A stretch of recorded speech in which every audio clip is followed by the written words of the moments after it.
Pike's pushed more and forward up ahead. He's got out of line. Is now Pike going to have a go at Werrell? Don't push him off. He's in the championship fight.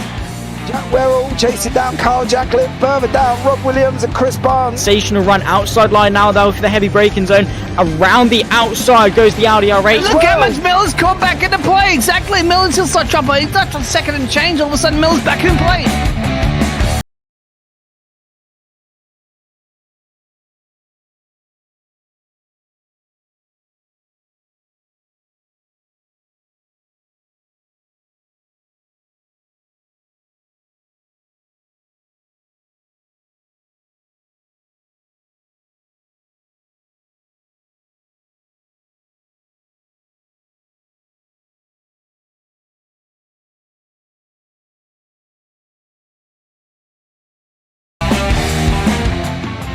Moving on to the back end of Phil Jocelyn. So there's been a lot of movers and shakers in this first 2 laps here for race. Absolutely serious racing league. Everybody's a lot have fun. Yeah, and It's all about the entertainment, so I hope everybody is enjoying themselves out there in the chat. We know that Ron is been enjoying himself watching. The Burger King machine's off into the grass a little bit there as they're really bunching up now.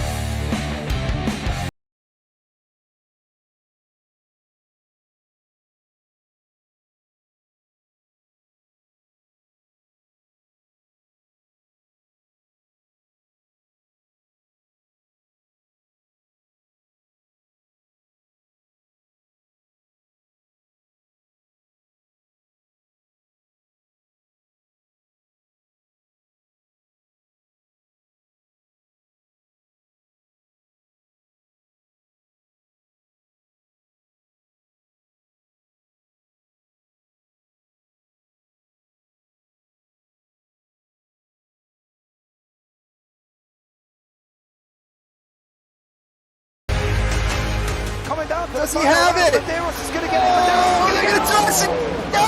it. He's on the outside line though, going into the fastest corner on the circuit. Surely this can't work. Dominic Ligner has got a sensational run outside line now though for the heavy braking zone.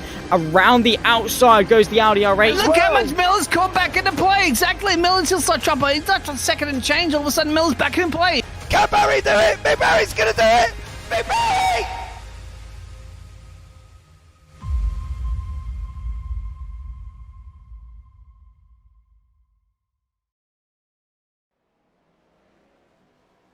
Good evening, race fans, and welcome to the 100% Div 2. They are at the Roval. It's round 27 live from Charlotte Motor Speedway Roval Circuit. I am James Parfitt. I'm going to be joined by Ria Subra this evening, who's going to come along and thrill us and tell us and brings all the frills and spills with 67 laps of this amazing circuit. But what we can do, guys, is bring you up to date currently with the score situation. So you can see Adam Benefield is out on front with 846 points. Now Jedi Taylor is 78 behind, which puts him on 768. Patrick Gitter on 732 with Derek Heitman on 703. Then you got Wayne Grass on 588, Tanamani on 581, Andrew Dawson 551, Matt DiCiani on 546, John Delaney on 484, and Randy Drumhill on 452. They are your top 10 currently at the moment. The calendar itself, well, it's a long one. Let's just put it this way. It is the Roval this week, and next week it is Las Vegas. And then on October 20th, we go to Homestead. October 27th is Martinsville, and then it's Phoenix on November the 3rd. But let's bring Ria into the booth. Have a chat. Ria, good evening to you. How are you?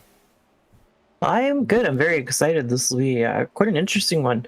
I believe they have, 2 stages, 4 sets of tires. So I'm interested to see how people are going to handle all of their resources. Yeah, you've got 67 laps. Stage 1 will be at lap 20. Stage 2 will be at lap 40. Now, we are going to be making you aware, normally on stage breaks you will have a caution. There will be no cautions thrown at the end of the lap 20 and lap 40. As we said, they've got 4 tyres. Fast repairs, they've got 1 and 3 green, white, checkers to go with it as well. We are just coming in to the end of qualifying, the end of practice, sorry, before we go into qualifying, which will be very, very shortly here as well. Charlotte Roval, not a traditional track, is it? What do you mean? Oh, here we go. I'm not going to say anything about the fact that you know that I don't NASCAR's road circuits. No. But we're going to do it anyway. We're going to have this chat here about this circuit, right? So, what do we think of Charlotte Roval? It's a circuit that is. I'm going to put it, it's not normally used within iRacing. You know, you might see it in the odd official. You can see it in the top right-hand corner there as well. It's a very interesting circuit. It's a very makeup of it. Now, I've driven this circuit myself, and it can be tricky, and it can be very complicated. So for these guys, this is going to be a tough one because we're not aerodynamic, are we? We're not on F3. We're not on IndyCar. We're not on F1.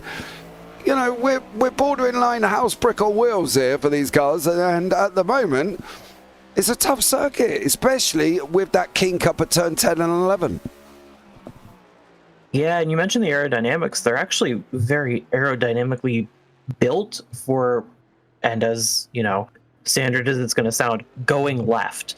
I believe Kenton pointed out in one of the previous races that they do have a little flap on the top left just to kind of mitigate the air that comes across the rear spoiler.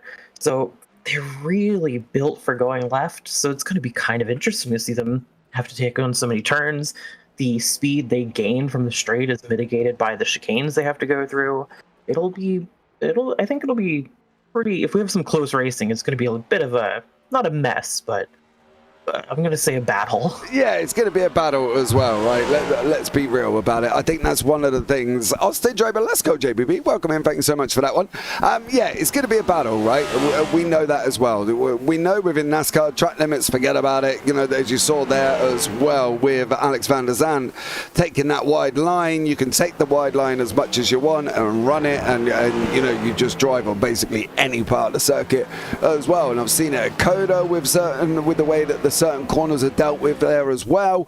And also, you're probably going to see it here, guys. I'm going to be for real about it. You probably will see it here as well. It's one of these things where we look at as well, right? So in hindsight, you sit back and you think, okay, we've only got 67 laps. No problem. No problem at all. 67 laps around here should be easy. But it isn't going to be that way. The chicanes are going to provide an interesting challenge, you know, especially coming into the turn 15-16 chicane, where they're going to be coming off that long run out of 14. You know, it's probably fast corners, fast straights, dead stops at the end. It's going to be tough. It is going to be tough here today. Yeah, and it's going to be hard slowing those cars down because, like you said, they're houses on wheels. They're very heavy. They're built for top speed, not so much maneuverability. So you can see how much line they're taking just to get through some of these corners. They're going, like you said, track limits are not a thing here, so they're going to use as much asphalt as they can. Yeah, and you know, go for it. If it's there and it's an option and you're going to use it and you think you can get away with it without registering so much off track, go for your life. Use any part of it. As you can see at the moment, Pedro Palladino is out on top. He's just been picked, mind you, by Patrick Gitter in from that Elite Performance Industries there as well. 1:18.9 as at the moment. So that's a great time as we're heading out through turn 3 and 4. Let's jump on board and we'll see what we can do here with Patrick in this one. Now that's where we're talking about the off turn. Now this is a very tricky corner.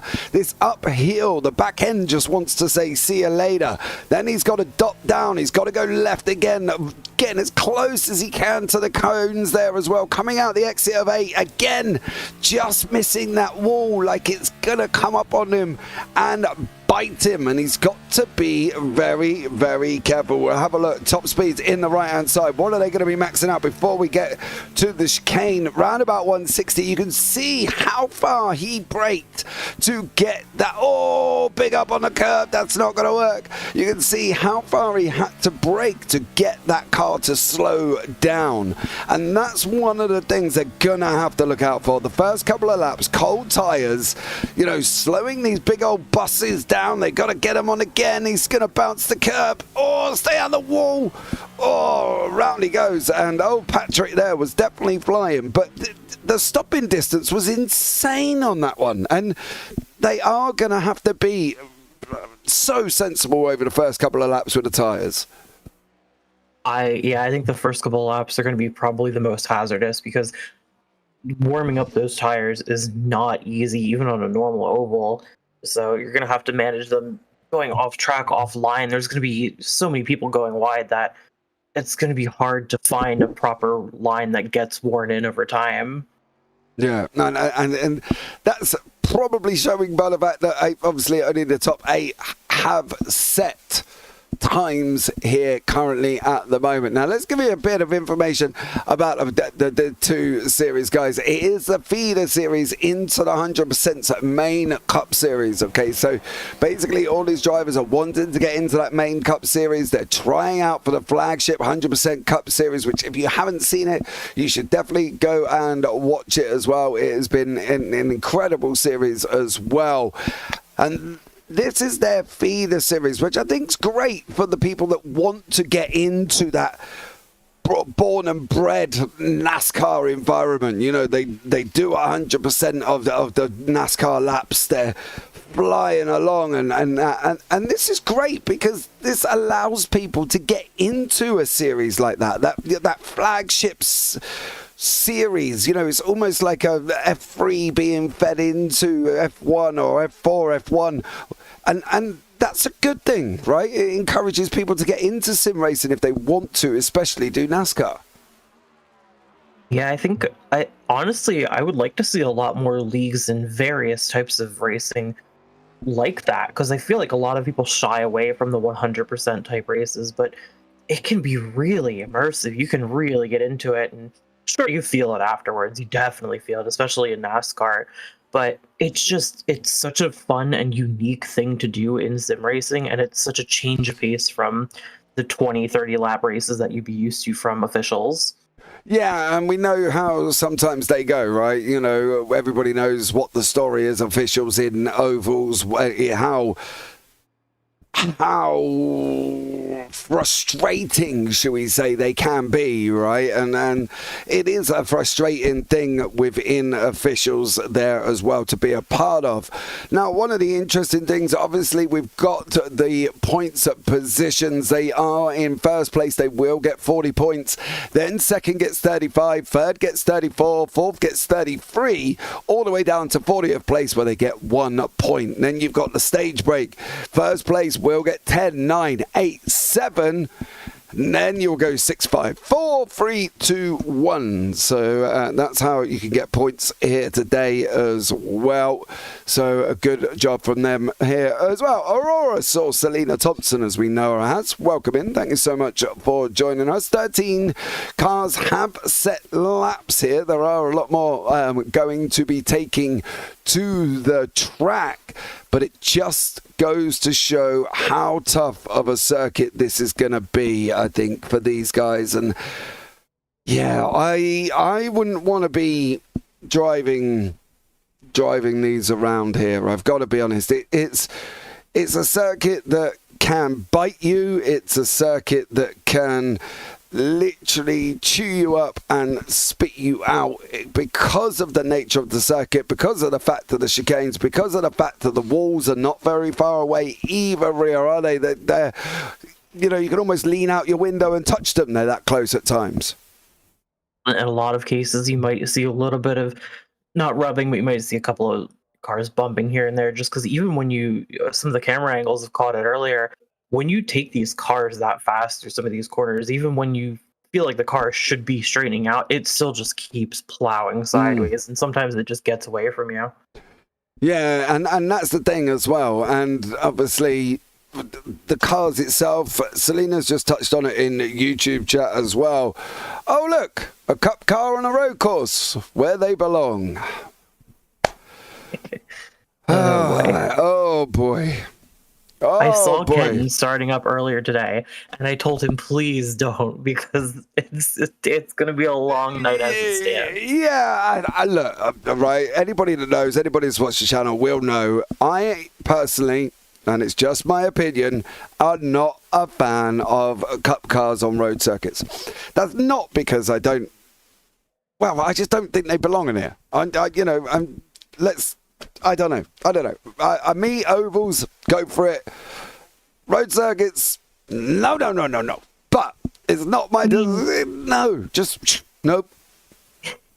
I see where you're coming from, but here's the thing, right? It's a roval, so it's partially the oval, but then you have the inside, obviously. So they're kind of at home. Yeah. No. Right, here is the grid here for this race as well. Pedro Palladino out in front on pole position. Alex van der Sande in second. Matt DiCiani in third. Patrick Gitter in fourth with Andrew Dyson in fifth. Jonathan Delaney in sixth. Adam Benefield, your championship leader, in seventh. Robert Anderson, eighth. Nick Stein in ninth. Lachlan Riccio in 10th. Jason Taylor 11th. And Tanner Marty down in 12th place. Corey Harville in 13th. Lucas Hoytsma in 14th. Derek Heitman in 15th. Daniel Coelho in 16th. Nicholas Pressey in 17th. Kevin Zozak in 18th. Damaris Hinkenbottom in 19th. Wayne Grass in 20th. Mike Burnett in 21st. Clifton Cockrill 22nd. Sean O'Brien 23rd. And Eli Sasak in 24th place. Christopher Burnham in 25th. And Joey Beck in 26th. 26 cars on this grid. 26 cars at this incredibly tricky circuit. So be aware, guys, it's going to be a tough one for some of these drivers. I'm not going to lie. Some may not finish, some will. I hate this place. Me too. Adam, I do. Thank you. Well done. That doesn't. When you say you hate this place, when you're referring to cup cars, that doesn't really narrow it down. That's just anywhere that has a turn other than left. Yes, this is great. I agree. Again, I can understand it in some places. Yeah, it's just not cricket. I don't know. It's just not cricket. I've got to be honest. So yeah, no. Just no. But I agree. And Adam's the championship leader, right? He's leading the championship here. So, he knows what he's talking about. I'm going to give him props on that one. Adam knows what he's talking about. So, yeah, I'm going to go. I'm going with Adam. I'm sorry. Yeah, but that's also part of racing. You're not going to love every track that you race on. So it's just kind of got to get your head down and do the best you can. So especially like we said before, they're going to be going so many wide through some of these corners and fighting real hard. Yeah, they are, and that's the scary thing. Yeah, that for me, that's the scary thing, I think, at the end of the day. So yeah, but let's see what happens here as well. So we'll keep an eye out and go from there. These drivers are coming round turn 8 before they've got that long looping run off round 9 using the oval part of Charlotte. So I suppose temporarily they're on an oval. Yeah, that's what I'm going with.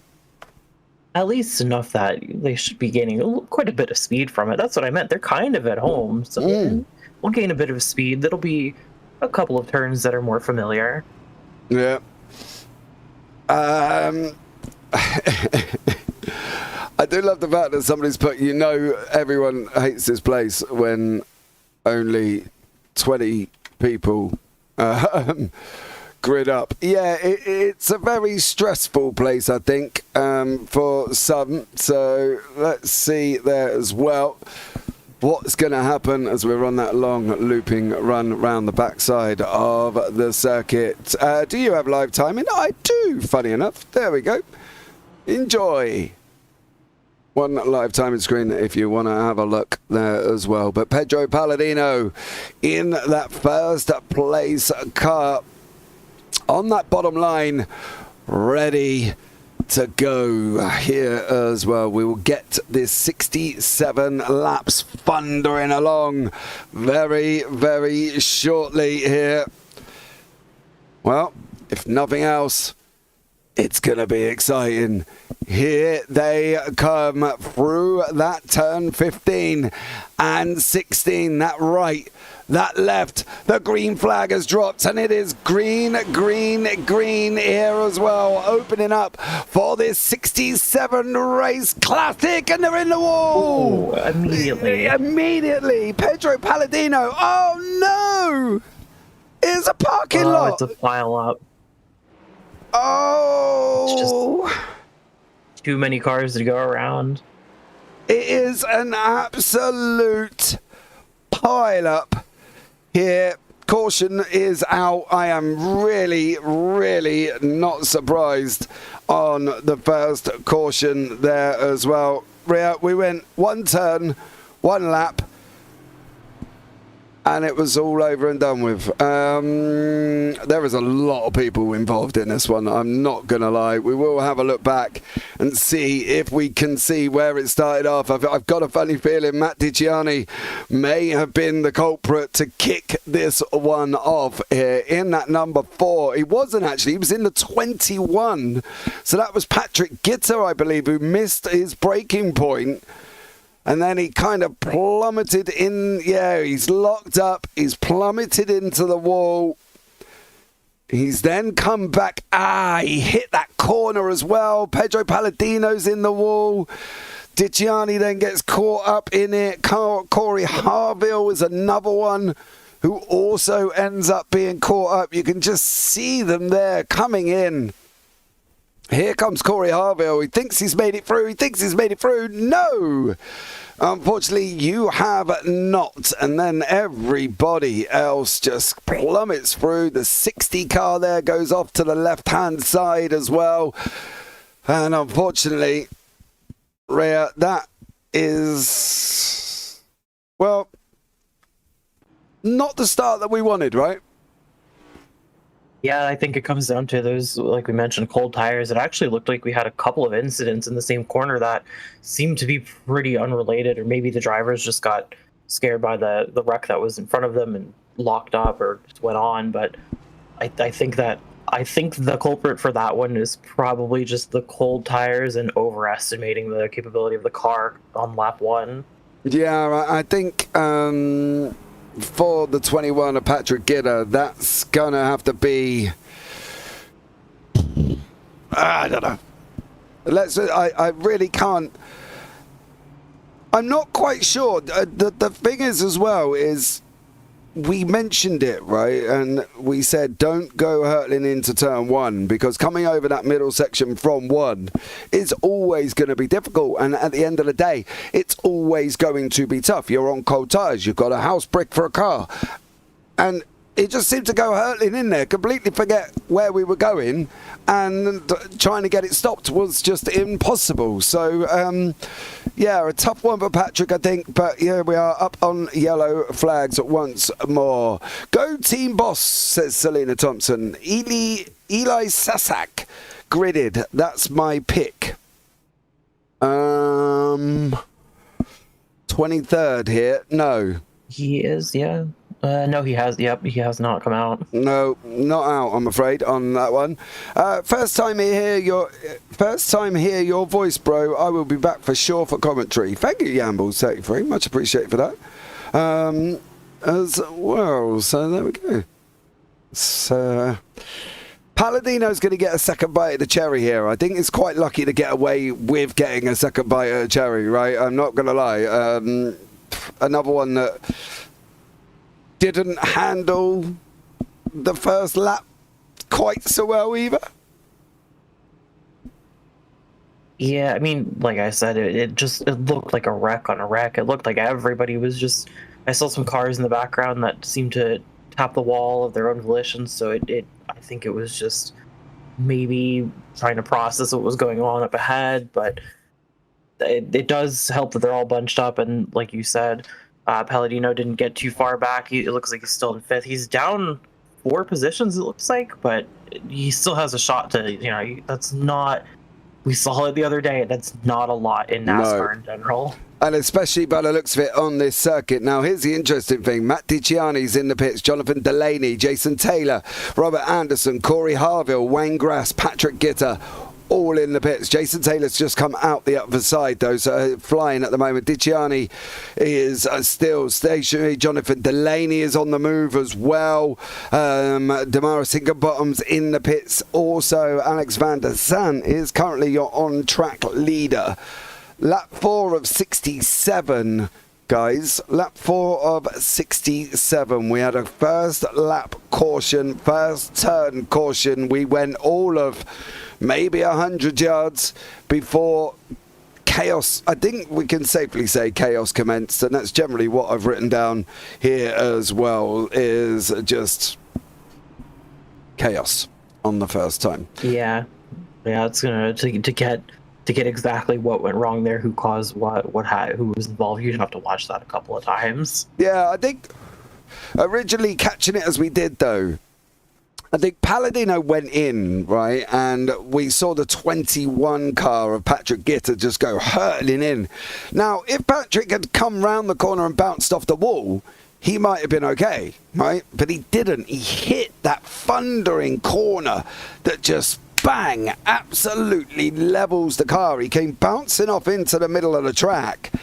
And that's the thing, when you have 20 cars rushing into that area, coming into that middle of the circuit and just being there, you just end up literally like a 10-pin bowling, don't you? You just go back, forth, people coming in, boom, boom, boom, boom, boom. You know, they would have been on voice chat surely calling that before, saying, look, stop, slow down, do something, because, you know, this is going to be a bus stop. It's almost like watching them go up through the S's at Watkins Glen and then it all just goes wrong, you know. And I'm surprised that more people didn't, I suppose, slow down to a degree, because the smoke would have been coming up. There would have been puffs of everything as well. You know, the pace car is going one more time. So let's just try and catch the start again on the green flag drop. And you can see roughly what we're talking about and how it kind of all went a little bit wrong. Now you can see they're just coming here into the final chicane, and then we'll catch them into that turn 1. Now, Gitter's on the outside. He's the 21 car going at the moment. Now, this is where we get released. We go into the first corner. There we go. Watch Patrick Gitter on the inside there, rear. Goes 3 wide anyway. Completely locks up, smoke comes. Now this is where he goes and punches the corner of the turn 1. Boom. And then he's just a passenger, because now he's come back into the middle of the track. The 6 and 4 have tried to go round him. They've had contact as well, trying to avoid that. And then it just kind of went on from there. You know, Jonathan Delaney had contact, Matt DiCiani. Delaney thought he was free. He went and hit the 41. And then it was just everybody after that coming in. So I think for Patrick Gitter, he's got to look at the beginning responsibility of that one. And then maybe everybody else might need to have a look after at themselves, I think. I wouldn't be surprised if that was a talking to, because honestly there was no line there. There's no way that he could have made it through that corner. He would have ended up parked on the apex, and that wouldn't have done anything, wouldn't have gained him any position, because you take that corner very wide anyway. So it was just, there was not really a line there. I think it was more just too excited off the line and just wasn't paying enough attention, possibly. Maybe couldn't hit the brakes hard enough. Yeah, well, whatever it was, it all just went a little bit Pete Tong. But we'll hopefully be back up and running and underway and hopefully make it through. Now, that probably would have cost a lot of drivers their one fast repair as well. Definitely Patrick Giddo. He would have had that, wouldn't he? That would have been without a shadow of a doubt. He would have needed that. So they're going to have to now be careful.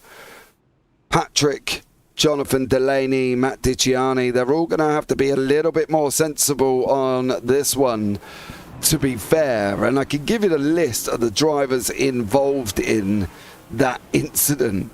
So Matt Dicciani, Corey Harville, Jonathan Delaney, Tanner Mardy, as well. Jason Taylor was another one. Robert Anderson was also involved. Derek Heitman, Nicholas Pressey was also involved. Dennis Coelho also involved. Damaris Hinkenbottom, Wayne Grass, and of course Patrick Gidder. So that's a big chunk of the field that was involved in that incident. But let's have a look once more here as well. We're going to be up and running very, very shortly again to see if we can get this underway. Alex van der Zandt has already bolted, mind you. He's already gone. Now this is it, the precarious turn one. Are we going to make it through? Van der Zandt looks like he's gone through up in front of us here as well. We're going to be going left and we're on a caution. I think we were on a caution right from the checkered, actually. I'm sorry, the line. Yeah, it looks like that yellow was waving for a while. But the question is why?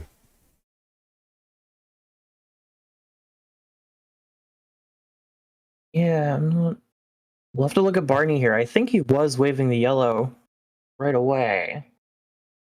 He's got it in his hand, yeah. So he's got the green out instantly. So we're ready to go here. Van der Zandt goes and jumps that final chicane. So we are green. And then, boom, Barney's changed here. We've not even gone anywhere. Yeah, I'm not really seeing any contact. I'm wondering. There's two cars in the back. Yeah, I'm wondering if that was an infringement on the start there. What we will do is let's have a chat. If I can move Damaris Hinkenbottom into the booth and have a quick chat with Damaris. Damaris sitting in 17th. Can you hear me, bub? Yes, sir. Yes, sir. Okay. First caution, fairly obvious. Turn one, boom, it all went a little bit wrong. Second caution, not so obvious, Damaris. Any information on why that was thrown?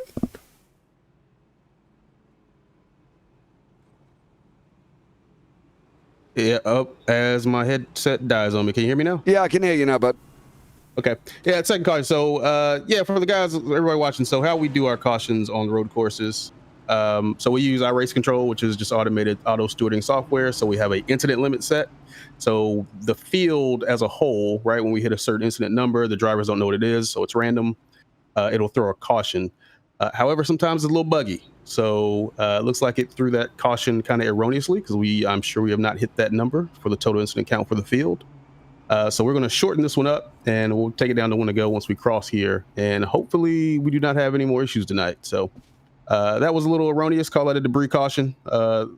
NASCAR control tower, a little tricky, trigger happy on the button. So that's what it was, a little glitch. So hopefully we'll get it fixed here and we can get racing finally. Yeah. What was your view of turn one, sir? Because you're going around the corner and there was just a complete parking lot. That's exactly what I saw, man. I was looking for a handicap spot. I heard some commotion on the radio, and by the time I got there, it was nice and plugged up. So I think what I heard was the 21 or 28. Yeah, Patrick Gidder, walled it. Yeah, he walled, and then you know what it is. It's a little funnel here, man. So yeah, absolutely. What's your ambitions for this? Where are you expecting Damaris on this one? I'm just trying to ride around, learn a little something for tomorrow. So hopefully not get anybody's way. And for the guys that are racing for the championship here, I just trying to get some track time. You know how it is, work during the week. So we're not real race car drivers. Just trying to put some laps in, but the guys won't let me be great tonight here, James. All right, man. Well, go and enjoy yourself tomorrow. Get some lap time in, get some practice in, and avoid them walls, buddy. And I'll catch up with you maybe at the end. Yes, sir. Sorry about the hiccups on the broadcast. I know it's a tough first race. It's all good, mate. It's all good. Don't worry. We manage. So, but take care, bud. Have a good one. Well, there we go. So that's partly the reasons is obviously when they hit an incident limit, they throw a caution. A little bit buggy. So yeah, we'll forgive it for this one as well. But we are going to be up and green. Adam, there was a bug. Yes, there was a bug. Yeah. There you go. I wonder if it's counting off tracks, because sometimes it'll still trigger that, even though in actual NASCAR they don't really care. But sometimes iRacing gets a little picky, so I wonder if it's counting that for the whole field. Definitely. What are you doing, Adam? Well, says Robert Miller, he's typing in chat and driving a car. Now, I struggle to talk and drive. So, Adam, fair play. That's all I can say about that. Fair play as well. Right, one to go. We are. This is going to be it. I think pace car lights are out. We're going to be going straight into turn one again. That illustrious, that infamous turn one, where they are going to have to be very, very careful. We come trundling around turn 14. The pace car is going to nip off very, very shortly here. So come on. We've got this. We've got this. We're going to get this up and running. We're going to get this underway. There it goes. Pace car's going to be in. Van der Zandt's chosen that line. Is he going to bolt before he gets into the chicane like he did last time here? He has done. He has gone. Van der Zandt has already gone. Dyson's coming in behind him currently at the moment as well. Van der Zandt gets the exit all wrong as we're going down into turn one. Van der Zandt in the 96. Dyson in the 04. He's got it all a little bit right. Here we go. Everybody else is going to funnel through. Yes. Patrick Kidder, are you going to make it through as well this time? Yes. Rio, we're up and running. Van der Zandt out in front. Yeah, I think now it's just a matter of getting in the groove, so hopefully we don't have any more yellow flags there. Van der Zandt's move worked the first time, but I think unfortunately the yellow just kind of gave it away for this time around. Yeah, it's kind of like, you telling your best friend a secret and next thing you know, it getting exposed all over social media. Van der Zandt clearly had a plan, didn't he? You know what I mean? He knew that if he backed him up enough going into that chicane, he was going to make a run. And he did do there as well. For Andrew Dyson, he's got to now come at him. He's got to go for it as well. Big puff of smoke there from Nick Stein. Stein's off the side of the circuit. Adam Benefield is also running. There has been what looks like Prissy is through. Where is Delaney at this point? Delaney also missed the entrance into that chicane as well, so we knew it was going to be tough. Van der Zandt back through that final chicane, that right, that left, on we go. The car's lifting up. We've got Hoitzma there as well in the 07 rear. It's a tough circuit. They're managing it well. You can see the difference on that fast straight, long instant stop at the bottom going into that chicane. Some of them have missed it already. Let's hope they don't keep missing it. Yeah, and especially with iRacing, because it has that really fun slowdown thing where even if you lose a lot of time doing it, it'll still give you an extra slowdown. So it's really going to hurt drivers even more when they just go straight through.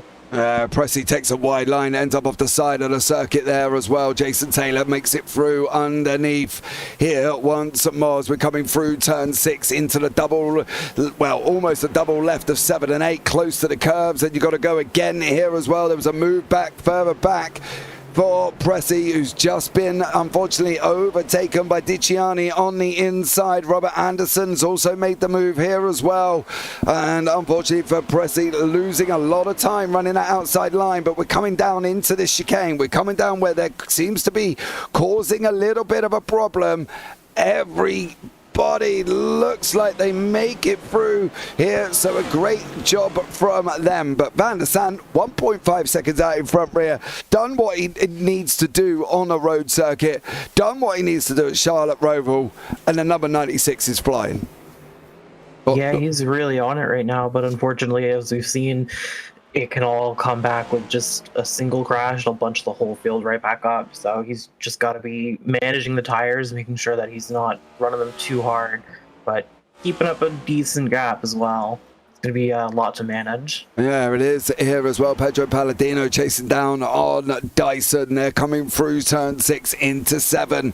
You can see Palladino locked up right behind him in that red Dragon Mustang there as well. Well scraped down the right-hand side. He's clearly been venturing into the wall. But here we go with the draft now as well. It's all going to be pulling us in and in and in. I don't think they're going to get him. I don't know if the draft's going to be as strong down that short burst of a straight from the oval section. Oh, he's hit the wall as well. Wall.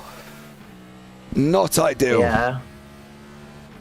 Yeah, it's that's gonna slow you down a lot because the walls are very sticky on ovals. You'll get a bit of draft down the straight, but yeah, it's definitely not as powerful as if they were doing the full oval. Oh, steady. Really taking those curves. Yeah, they're definitely putting them through their paces here. And this is obviously the site of the initial incident once more. This is, if you've recognized this circuit as well, it is actually used in the WRX for the Charlotte Roval dirt. So this section would all be dirt here as well. So if you've ever driven dirt racing, this is probably where you've been at some points as well. Not the full Roval, obviously, but the dirt section, which is the piece that we've just been through. So now we're going to go left. Palladino through turn 7, again thundering off the wall for turn 8. He's cutting it close at the moment. I think that's one of the things he's going to have to be a little bit more careful of. That, you know, that progressive damage, you don't want to keep putting your damage on your car by constantly hitting the walls on the outside. Yeah, and on top of that, as the tires start to wear out, the car's just going to start going out further and further. So you're just going to accumulate more damage. The aero gets damaged, and you really feel it very quickly. Even on a short track, well, not short track, but even on a track with as many turns as this, you're definitely going to feel it if you take too much aero damage. Yeah, you definitely are. Dicciani now chasing down Coelho in front of him. This is the battle for 9th and 10th.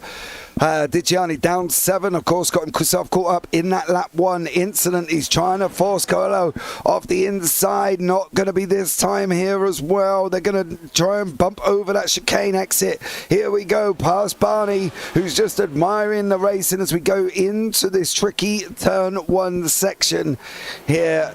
I think this type of circuit, Dicciani's pushing. He's pushing Coelho here. He wants that place away from him, doesn't he? But he's just gonna. There's just nowhere for him to go at the moment. Yeah, I think at this point, this early in the race, it's a bit of a different beast with it not being a full oval. But again, patience is really just going to help you out a lot. Patience helps a lot in all kinds of racing. Just let the person in front make a mistake. He's going for the inside right now. Yeah. He got it. Dicciani got it. Ooh. Forced the inside off 7 and got that inside line there. Well done to Matt Dicciani. That was an impressive move there as well. I'm not going to lie. Palladino now with Andrew Dyson still going at it once more. This is your battle for 1st and 2nd. The rest of the field a little bit more spread out, as you can see on the track map on the top right-hand side as well. Palladino's gone and thumped that wall again. Damaris Hinkenbottom here, as he said, just driving around, getting some practice in for tomorrow night as well for the 100% Cup Championship tomorrow.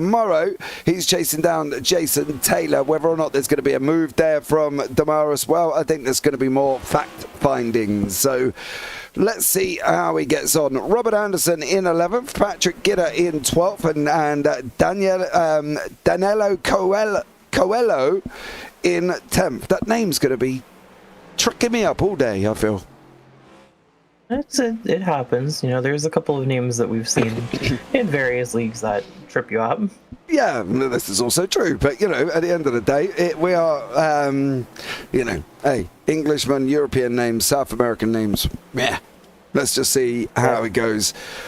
what are we thinking in sort of tyre strategies now as well? Do you think, being that we're at the roval circuit, are we going to need to worry too much about degradation? Are we going to need to worry about whether or not we're going to be needing tyres there? Patrick Gitter has just cleared Robert Anderson. That happened behind us on that run out of turn 9 into 10. What do we think on tyre deg? Going to be tough or not? Oh, it's definitely going to be tough. They have 4 sets for a reason. It's going to be interesting because there's going to be so many different pitch strategies. I would think. I think a couple of people have already pitted. There's somebody going into the pits right now. Some people have already pitted for tires. Let's see who's that. It looks like that's Anderson going into the pits right now. Yeah, Anderson's been in, going into the pits as well. There's a couple of people. Jonathan Delaney, of course, got caught up in that turn 1. He's been into pits twice. Matt Dicciani's another man that's been in twice as well. Corey Harville there has also been in twice as well. Stage break in about 7 laps. We'll keep an eye on who's going to take the stage break win. Don't forget there will be no caution for the stage break, so we'll keep an eye on that one. Nicholas Pressey here, all the way down in 19th. Had a dreadful few laps. Lost quite a few positions from where they were originally, and they're down 2 now as well. It's got some damage on the right front by the looks of it. Yes, we have. We've got a very kinked in. Yeah, so they're rocking. Off the wall earlier. Yeah, they're rocking damage. It's going to be a tough journey back for that one as well. So let's see. What about Adam Benefield here, your championship leader? He's got Lucas Hoitzma right behind him as well. What are we thinking here? Are we thinking, right, we're 14 deep into 67. I'm sitting in 5th place. Are we going to be pushing for that move forward, or are we going to be sitting back thinking maybe not, we don't have to do too much? On tires right now, I maybe give it a little push, see if you can make something happen, but I wouldn't put it all on that. Maybe, do a little bit of bump on the wall there, that's going to help a bit. But yeah, I would take a peek, but if it doesn't work, maybe consider tires, see where everybody else is. As we've seen, it looks like, Anderson's already up 2 positions from getting his tires changed, so it could be pretty powerful to go for an undercut here. See how that works out. The difference is when you're on the roval like you are at the moment here, you haven't got that option as such to tyre save as much as if you were running the oval. So where would you think about tyre saving? Would you use the banking on from 8 all the way round to 10, and then from 12 and 13 all the way round to 15 and 16 to try and conserve some life? Or would you just go full flat, hope for the best and see where you end up? I think that's going to be different from driver to driver, depending on how they drive the car personally and where they're at in the race. It could be better for somebody out in front, like Van de Sant is. He's actually lost a bit of his gap, but Dyson's coming at him. His tires could be starting to wear down pretty hard now, or maybe he made a mistake that we just didn't catch. But if you're out in front that far, you might just want to push as far as you can, build a bit of a gap, and see if you can go in and grab those tires. Try to gain whatever you lose back. Yeah, I think it's got to try and do something here as well. Alex van der Sant has got 96 on his car. He is showing as number 19 in the session. So that's an interesting one. But he noticed that. Yeah, it's never really did that before, especially as Dyson's got 4 and he's got 4. Palladino as well, rocking the 32. So maybe it's just an error with Van der Sant's cars. We've got Dicciani here, is now closing up on the number 60 there as well. Lachlan Arugio is in 7th place, up 3. Dicciani down 5. Once more after being caught up just about round there on that lap 1 incident. Round turn 3 we go. Dicciani's looking quick here. What's he going to have to try and do to try and make this move? Because it's always tough. You're at a tight circuit. Where are you going? Again, patience really helps in any track. Oh, kind of wait for them. Racing drivers, patience and racing drivers. Right, but when we have so many laps, a lot of racing is about staying your line. I was going to say you're probably going to try and take it around the oval parts of the track coming into the chicanes, but when you have so many laps left, sticking behind somebody, ooh, there it goes. Yep, that just as I said, right into the chicane, take that position. But as I was saying, when you have this many laps, just keep calm. You have plenty of time to let the person in front make a mistake, and you can take it from them in just a single corner if they make a big enough mistake. So when it gets down to the final laps, of course you're going to end up pushing, but there's so much of the race left. Yeah, there definitely is. Heitman here as well. Also cleared Lotland in that 60 car. Now Lotland's got Patrick Gitter, of course. One of the main incidents of that lap 1 incident. So let's see what Gitter can do. Considering he was involved, he's just gone and took a dive from out the middle of nowhere here as well. Oh, see, you say patience, and then we get that. That was not patient. It's definitely not. It was very risky, but it worked. But sometimes it can pay off, but sometimes it doesn't, and it leads to another accident and more cautions, which, as we know in NASCAR, breed cautions. So, yeah, I think that's one of the things, isn't it? It's like a leaky tap in your bathroom. It starts dripping, and then all of a sudden, you've got a full drip, drip, drip, drip, drip, drip, drip, which, if anybody knows, is really quite annoying while you're trying to sleep. So let's hope that it doesn't go this way. The first caution was back on lap 1, mind you. I'm not going to count caution 2 because that was just a glitch somewhere in the system. So we've gone 17 laps at the moment, and they've done a great job keeping it clean up until that, up until now. So maybe, touch wood, maybe we might be all right now. The field's a little bit more spread out. Yeah, that definitely helps. I'm actually kind of surprised that Anderson's the only one that seems to have taken tires at this point. Nobody else has pitted since it looks like lap 5, which was under caution. So I'm kind of surprised we're not seeing a few more people kind of push into the pit just yet. I wouldn't be surprised if we start seeing it in the next couple of laps or so. Yeah, but then again, everybody could just be waiting for somebody else to pull the trigger, and we could see that continuing for quite a while. Yeah, I think also what probably helps is the fact that the stage break's going to be in 2 laps time, right? Van der Zandt is looking at the moment a shoe-in for them 10 points. With Dyson in 2nd, Palladino 3rd, Benefiel in 4th. So lap 19 will be, and lap 20 will be the stage break as well.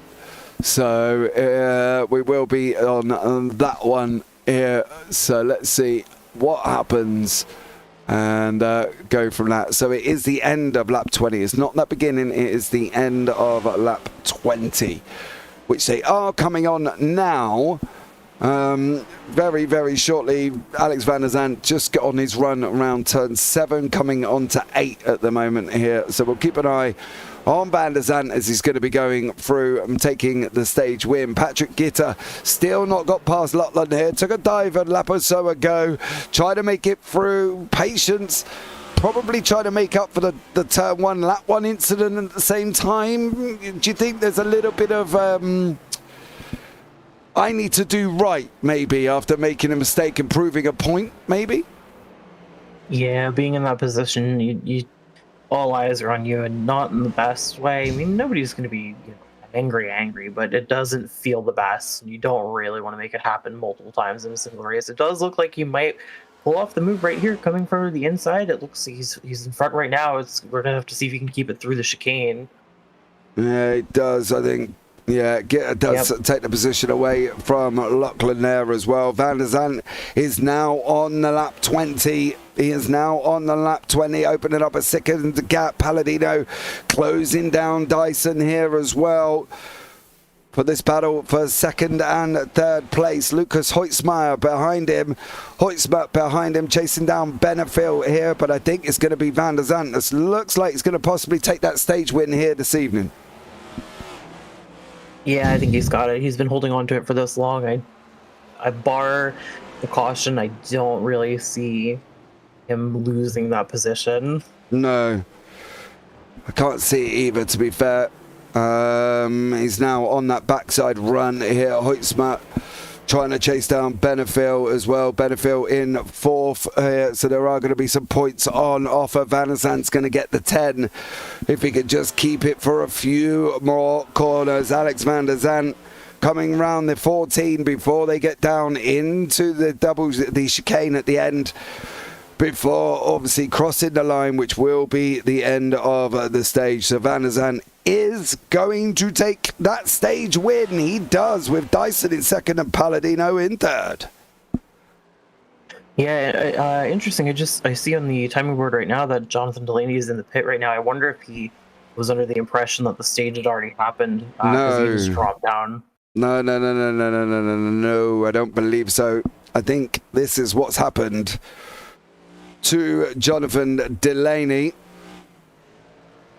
Oh, bounces the curb and around he goes. I'm wondering if he's taken that opportunity to make the pit stop while that's happened, why he's got a gap, do you know what I mean? Rather than trying to force it as such. So you never know with which might have happened. Yeah, understandable. It didn't look like he lost too many positions from that little slip up, so it might have been worth it to go around one more time, but like you said, he did have a gap, so it may have been more, logical to just go in. He's still in the pits. I wonder if he picked up some damage or if it's just a slow stop. Yeah, I'm wondering if that was Robert Anderson dragging there as well behind. It's not Robert Anderson. There is somebody around on the circuit at the moment really struggling. I'm trying to find where it was. There was somebody with smoke coming out the front of their car there, so not an ideal scenario. Robert Anderson has had his own moments. Hoytsma, Benefield and Nick Stein here at the free, battling it out for 4th, 5th and 6th. And Van der Zandt up front has got Dyson tucked up right behind him as well. So now we're coming into this back marker territory at the same time. This is where them blue flag conversations happen, Ria. Do they jump out the way here? Do they jump out the way? It's in a normal oval. We've talked about it before. You move out of the way just so you're not contesting the people behind you. They don't, you don't want them to punt you. It's a little different here. Again, it's on the passing car to make the pass. As much as you hate that, that is the rule. But you're right. You also should kind of facilitate the pass, let them, give them the room. Yeah. But I wouldn't, full on stop your race. Yeah, definitely. Well, there we go. They have made it past through one of the back markers. That was Nicholas Pressey. Has just gone a lap down, and Dyson here fighting out, is trying to get closer, is trying to get in to this as well. It's going to be tough for Dyson. As we said in YouTube chat, this track is so hard to pass. Yes, it is there as well. And then our very own Armand Brusso. Give me my blue flag rant. No, stand away from it today, Mr. Brusso. No blue flag rants here. No. Oh, Armin loves when we talk about blue flags. Not yet, Ria. It's early stages. Let's see. The thing is, I think the only time I ever go on a blue flag rant is if they actually affect the racing. And then I start ranting. But at the moment, everybody so far has been clean jumping out the way. So I'm happy. That's fair enough. I mean, I understand the frustration. But at the same time, some people just aren't used to it. I think I'm not sure if we talked about it before, if it was in a previous broadcast, but some people need to get in the race, practice, and actually, have that on-track experience as opposed to just the running laps alone. So it's a bit scary sometimes when you're doing something like that for the first time.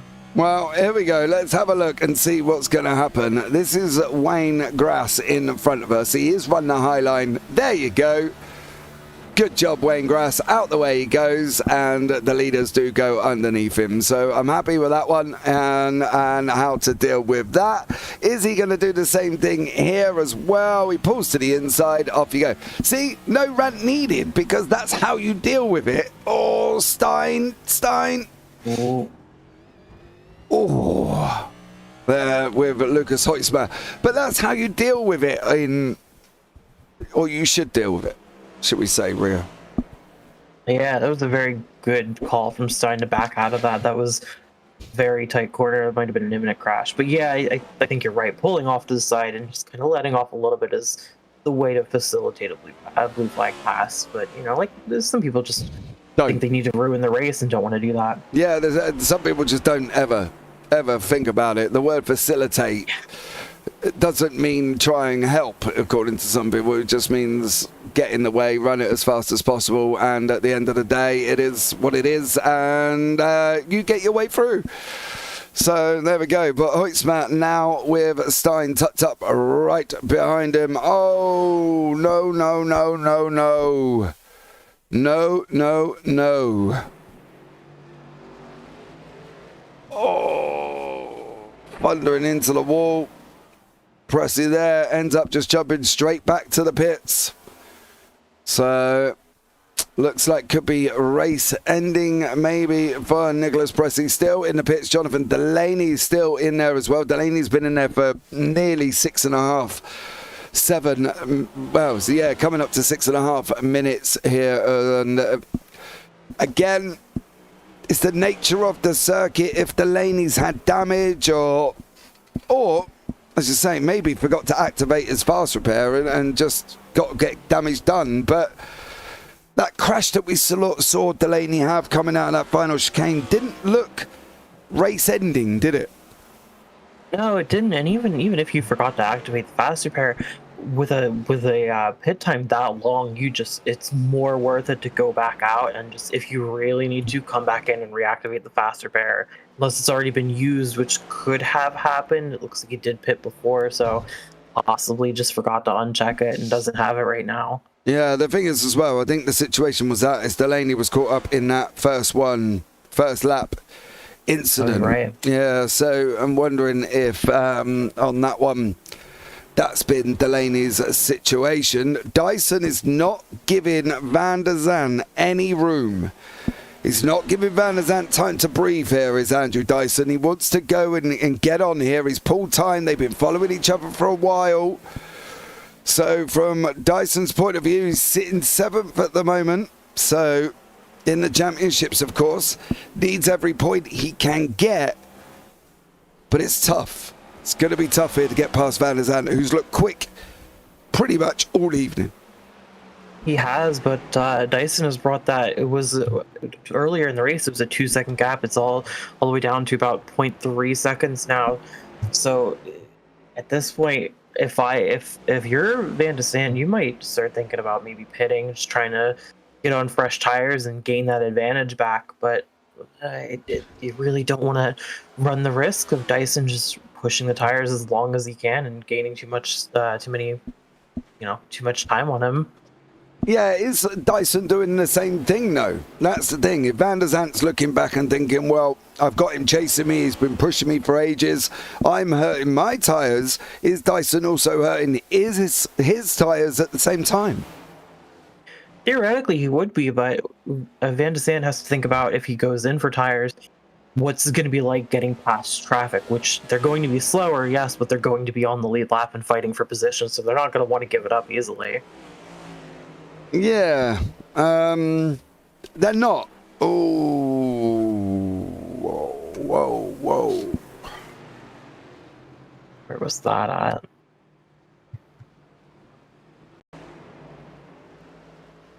I think.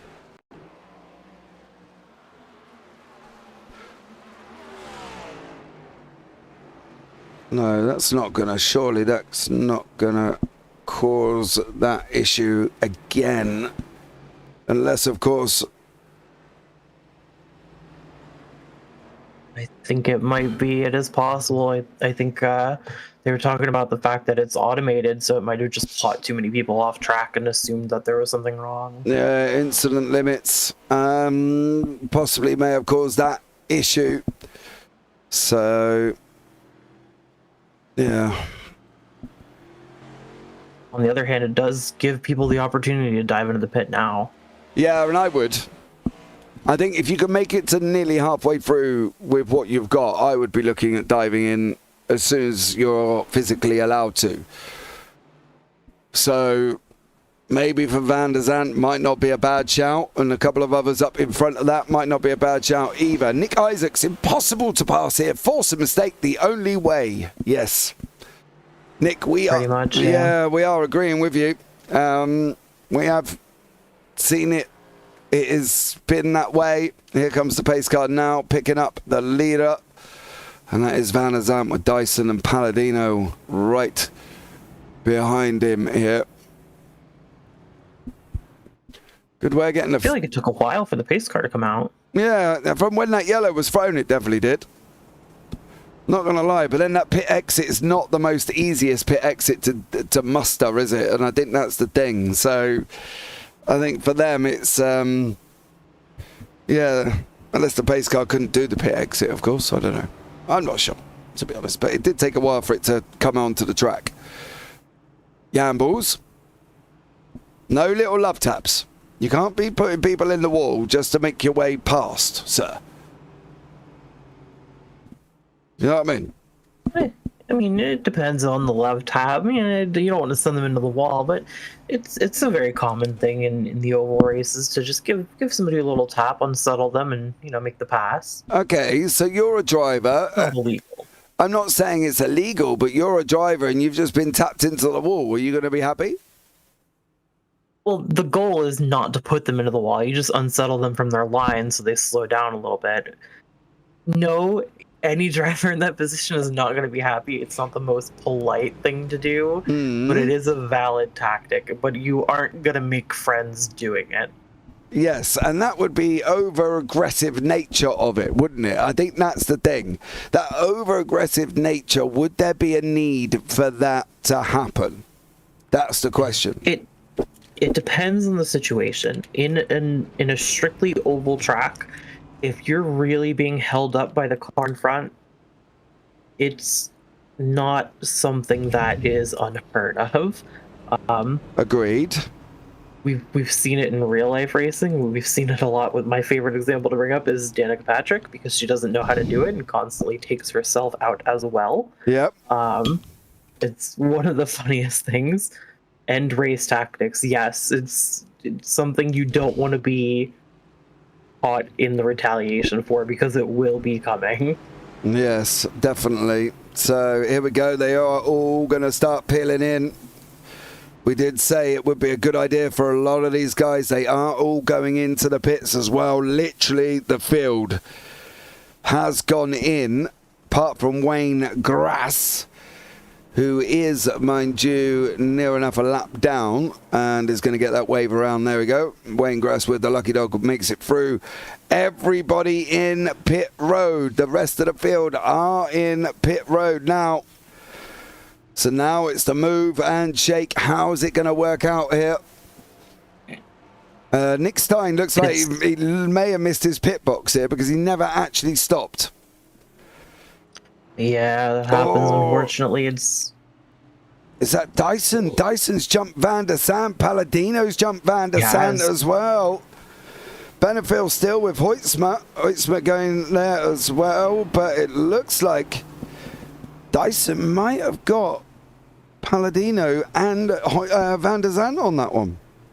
Yeah, I'm showing Dyson in fourth right now. Van der Zandt's down into fourth from that play, so maybe just not a quick pit stop, miss the box by chance. Yeah, there. It's easily done, as you say, when you're going in with so many cars, and this is where the conversations we've had previously comes into it. Would you want to be going in on a group? Would you want to be going in as a 2? Would you want to be going in as a 4, a 6, an 8, a 10?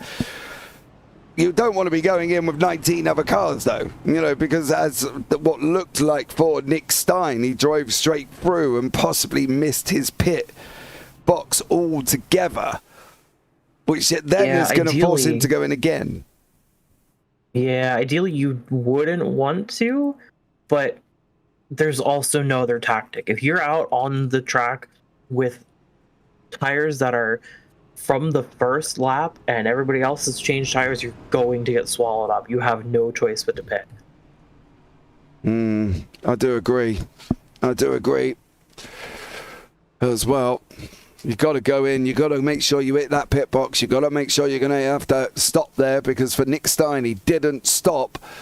So whether or not that's going to be a second trip through the pit lane, as we can see Lucas Hoytsma just going off to the side of the circuit there, not making the chicane either for Hoytsma. Not an ideal scenario, but there we go. Lap 29, we're coming up to 37. Austin says 4 cars is perfect to go into the pits with.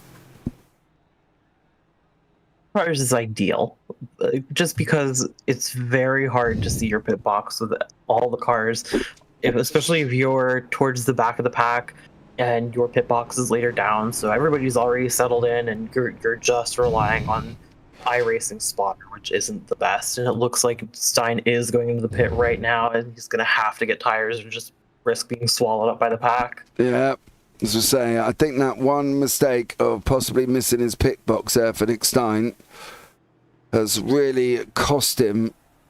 Get it stopped, dear sir. There you go, good job. There we go. Yeah, so he's done and dusted. Dyson's now leading the way to Phil with Palladino in second, Van Zandt, Hoytsma, Benefield, Diciani. So we'll see how they line up here once we get under that green flag running. Pace car lights are out this time around. So we are going to be back again on lap 30. Ready to go for the next 37 laps. Yeah, it looks like Stein actually came out in front of Grass, so that's not too bad for him. It could be a little bit worse. Yeah, it could have been, but it probably wasn't his ideal scenario in the first place, was it? To try and miss the pit box altogether, which is clearly what we think happened, because he did drive through the pit. So, yeah, always going to be tough, but let's see what happens over the next 37 laps here, guys. If you are cheering for anybody as well, I can see Austin Draper, Let's Go, Corey Harville. Corey at the moment is down in 14th place, mind you. But as we've seen before, Rhea, never say never. You could be 20-something laps, 20 positions back, and then come through and take the race. Yeah, especially after a caution, as we said, cautions breed cautions. So just making up a couple of positions before the next one comes out, if there is a next one. Obviously in the booth we're hoping not. We'd love to see the green flag racing, but we know how hectic NASCARs can be. Yeah. But that's the thing.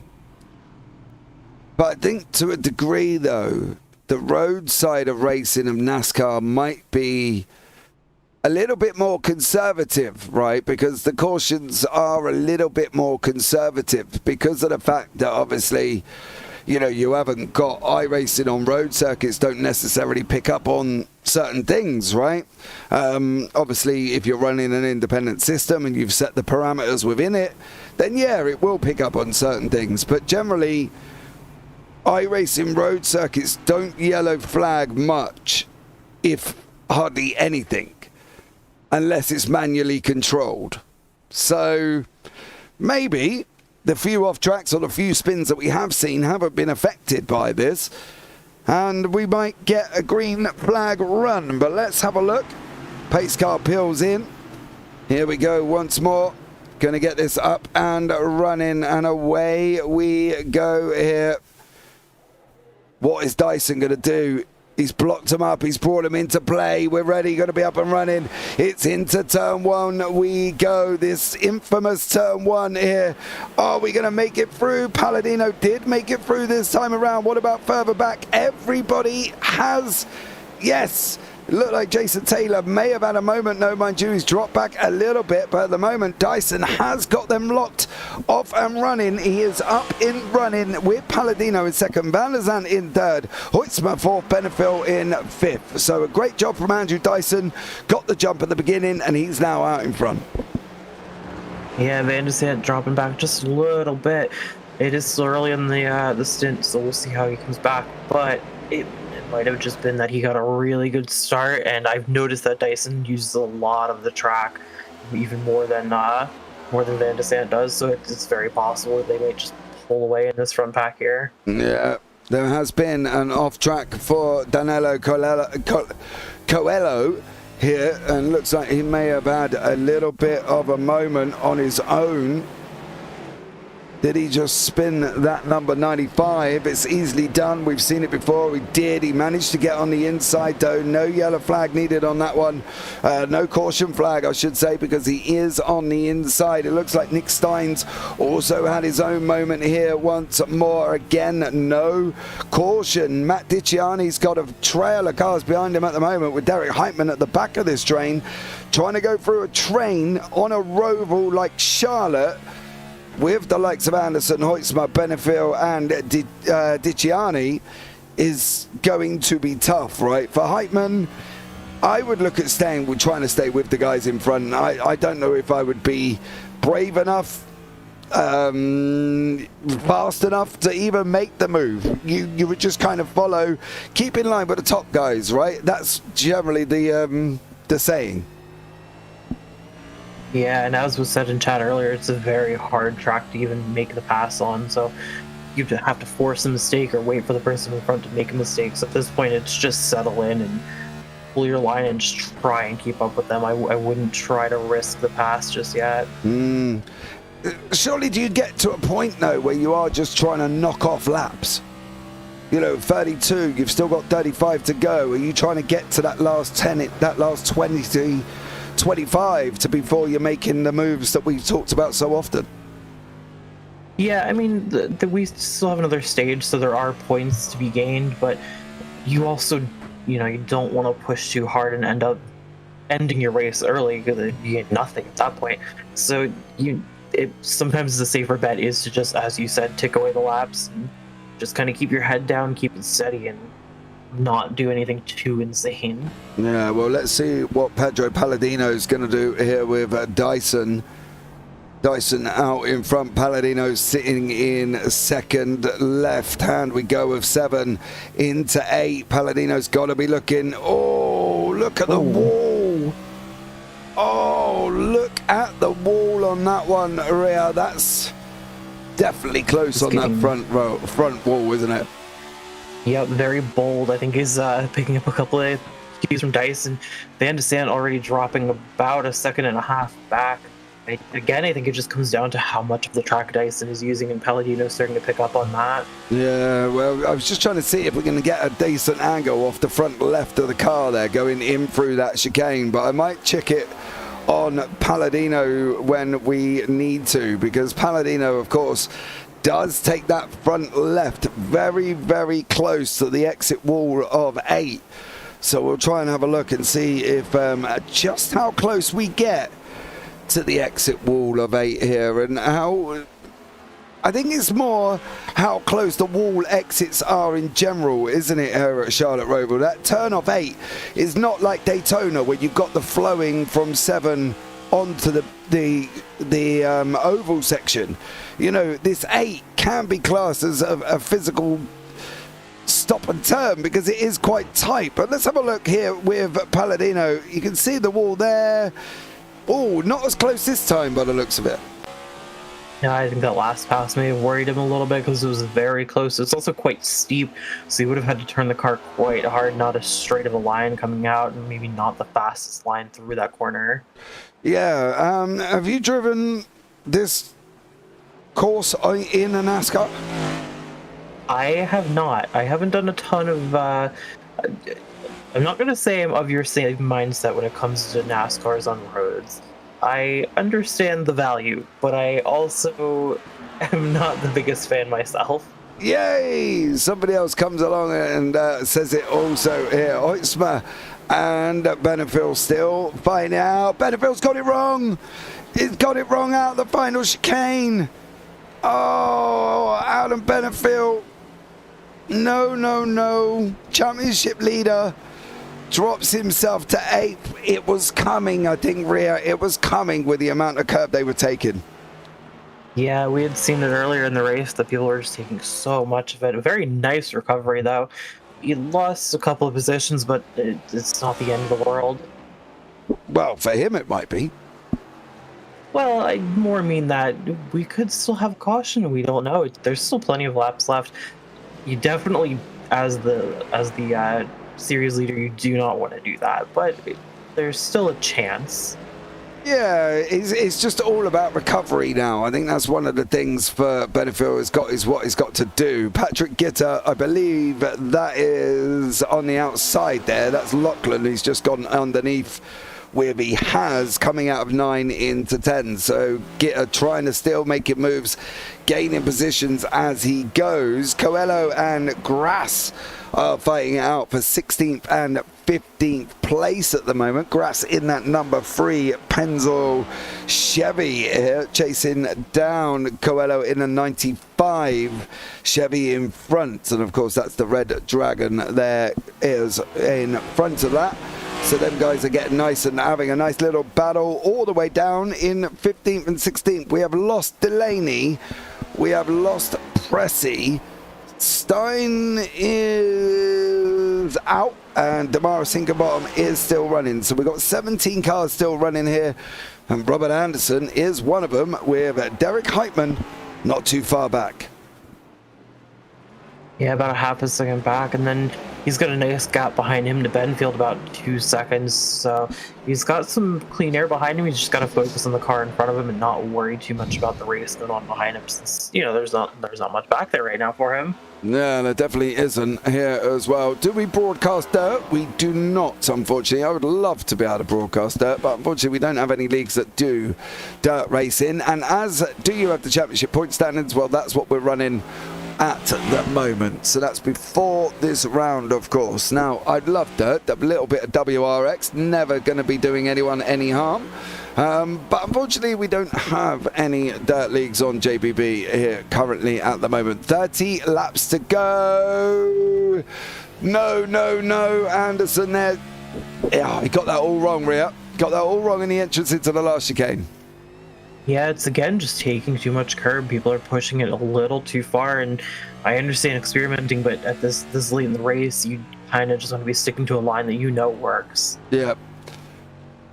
Is it now just hitting markers? Hitting markers, getting down to that stage, seeing how you get on. Yeah, at this point in the race, it's definitely, you just gotta, like you said, hit your markers. You want to make it to that stage to gain as many points as you can. If you can make a pass, you might want to. You're definitely going to want to. But it's, as we said, it's a hard track to pass on, and I wouldn't push anything too crazy. If somebody makes a mistake, take it. But, I thought he was going to hit the wall there. No, but he has managed to take this move past Dyson. Did Palladino, so he is back into that first place, and it was coming into the chicane on the backside, turn 10 and 11. So Palladino did make it through on Dyson. Now Dyson's got to think about this. Is he going to go back at him? He's got 2 laps till the end of the stage. It is the end of lap 40, but for Andrew Dyson, it's now a choice. Now a choice. Does he now settle in and think, well, now he's out in front, I can save some tyres or fuel? Or does he think, nah, I'm going after him? Well, yeah, again, hard track to pass. It may just be I would consider it a little too risky to go for the pass. But when you're in that moment, if you see a gap, you're going to go for it. So, just caught the wall a little bit. It's not going to help, especially with the walls in any oval track. No.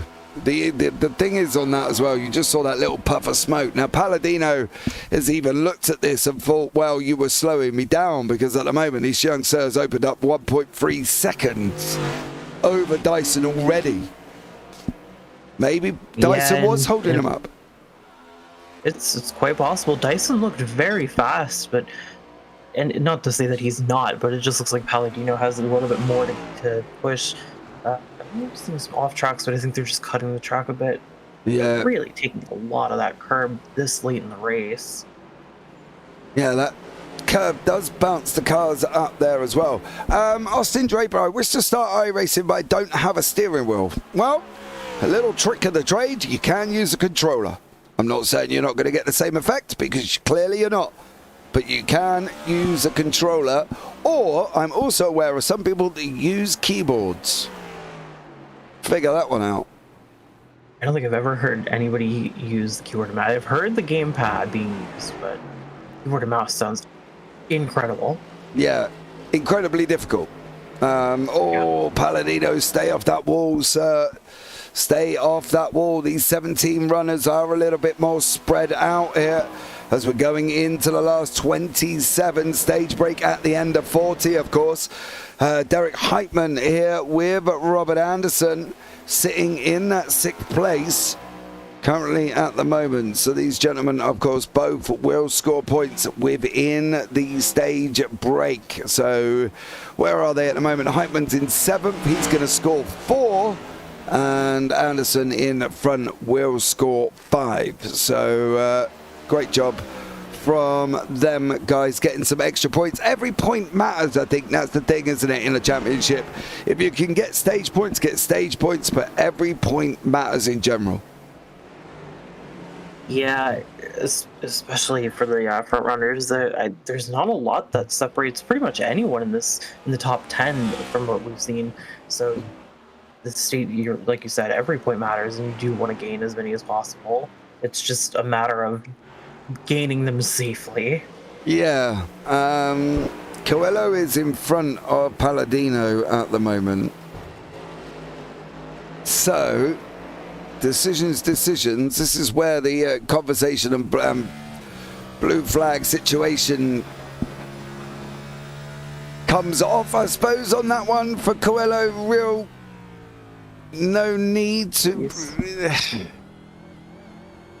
Yeah, he's looking really slow. He's going to hold him up there. Oh, he's just going to make the pass on the inside. I don't even know if that was facilitated there. A little bit. He's on the high line. Yeah, but it's going to be Palladino is going to take the stage 2 victory. We'll get them extra 10 points on the board. As long as he... Yes. Palladino is your stage 2 victor with Dyson, Van der Zandt, Diciani, Hoytsma, Anderson, Heitman, Benefield, Gitter, and Lachlan in 10th. So they will be your stage beneficiaries of the points there as well. So Palladino, great job. Dyson and Van der Zandt. So both of these, well, all 3 of these, Van der Zandt, Palladino, and Dyson, took that in the first stage break as well. Yeah, it's going to be massive points for them, and they're all still considerably close to each other. I mean, Van der Zandt's dropping a little bit, but the gap between him and Diciani is almost 5 seconds, 4.5 seconds, almost. It's growing, so. Yeah, Diciani not doing ideal. Yeah. I thought it was just us English people that got caught up with names, real. You may have been noticing that I've been avoiding saying people's names because I'm literally the worst with pronunciation of names. I will make you look good any day. I think that's the thing, isn't it? Names just, it's how we sound them out. And obviously I used to work in, stay off the wall, Andrew, stay off the wall. I used to work in a school when you're trying to teach kids phonics and, sounding out and all this sort of stuff. And then we do that when we commentate, we sound out. But then you get a DM that says, no, that's not how you say my name. You're like, oh, thank you very much for that one. Send it through. Let us know how it is here. Robert Anderson and Heitman and Gitter are all 3 people very, very close on this road circuit. And for Gitter, he's going to have to be a little bit careful because there is Derek Heitman behind him. Looking racy, 42. We're coming into the last 25. very, very shortly here, rear. Oh, we're in the wall. Tap the wall. Still, yeah.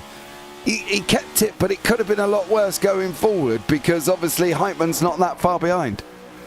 Yeah, it could have been better, but as long as you're not losing the position, that's fine. It's an easier, well, not easier, but it's not a very difficult track to defend on. So the occasional wall tap isn't going to be the end of your race. No, I think you expressed that in a point where basically it's very, very challenging to pass.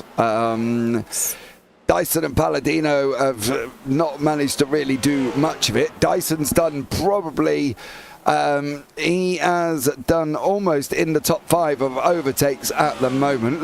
Lucas Hoytsma here is +9 on the day. He's the biggest gainer, but that also could have been from that turn 1 incident where it all went a little bit Pete-tong. So 25 to go there as well. And as Rhea says, Austin, T150, it works. Trust me, I started on iRacing with a steering wheel that had no force feedback. I only had 2 pedals and literally barely any buttons to try and do anything with. So, yeah, there are options out there. And then Facebook Marketplace. I don't know where you're. I'm going to presume you're American at this point. I don't know if you have Facebook Marketplace, but yeah, Facebook Marketplace, if you do, is a great place to pick up people's cheap wheels and stuff like that. Yeah, especially right now, wheels are becoming cheaper and cheaper with some of the better companies putting out lower price models. Yeah, and that's the thing. They're trying to get rid of the stock of the previous one. Or I do love every now and then the messages that go unwanted Christmas present. Oh no. Yeah, when I see that in the title, oh, Dyson. So going round turn 4, on that run up into turn 5. On the left-hand side we go. Palladino's working it hard in that Mustang. We've got Dyson working it hard in the Chevy as well. Off through turn 6 now. Is he going to be looking to tighten it up, trying to go in the inside? Here once more. He's got the option. He's not. Now it's that run around the roval here. Rio Dyson's looking swifty as we're coming into the last 24. Yes, Palladino's gonna have a better line right here, just a less of a more of a shallow line going into the straight, but there's so much room to gain it back. Ooh, under braking. Oh. Yeah, Dyson under braking to try and make up that deficit. Coming back pretty hard. That gap between the top 3 has come down quite a bit. Van de Sant's coming back with only about 0.8 seconds between him and Dyson, and then about 0.2 seconds between Dyson and Palladino. So it's getting really racy here towards the end. Yeah, 0.4 at the moment it is as well. Round that turn 1, Palladino's seen the wall on the inside already once this evening. He doesn't want to do it again. Dyson's making him work for it as we're on board here with Andrew Dyson. Hometown Melbourne in Australia for the Aussie.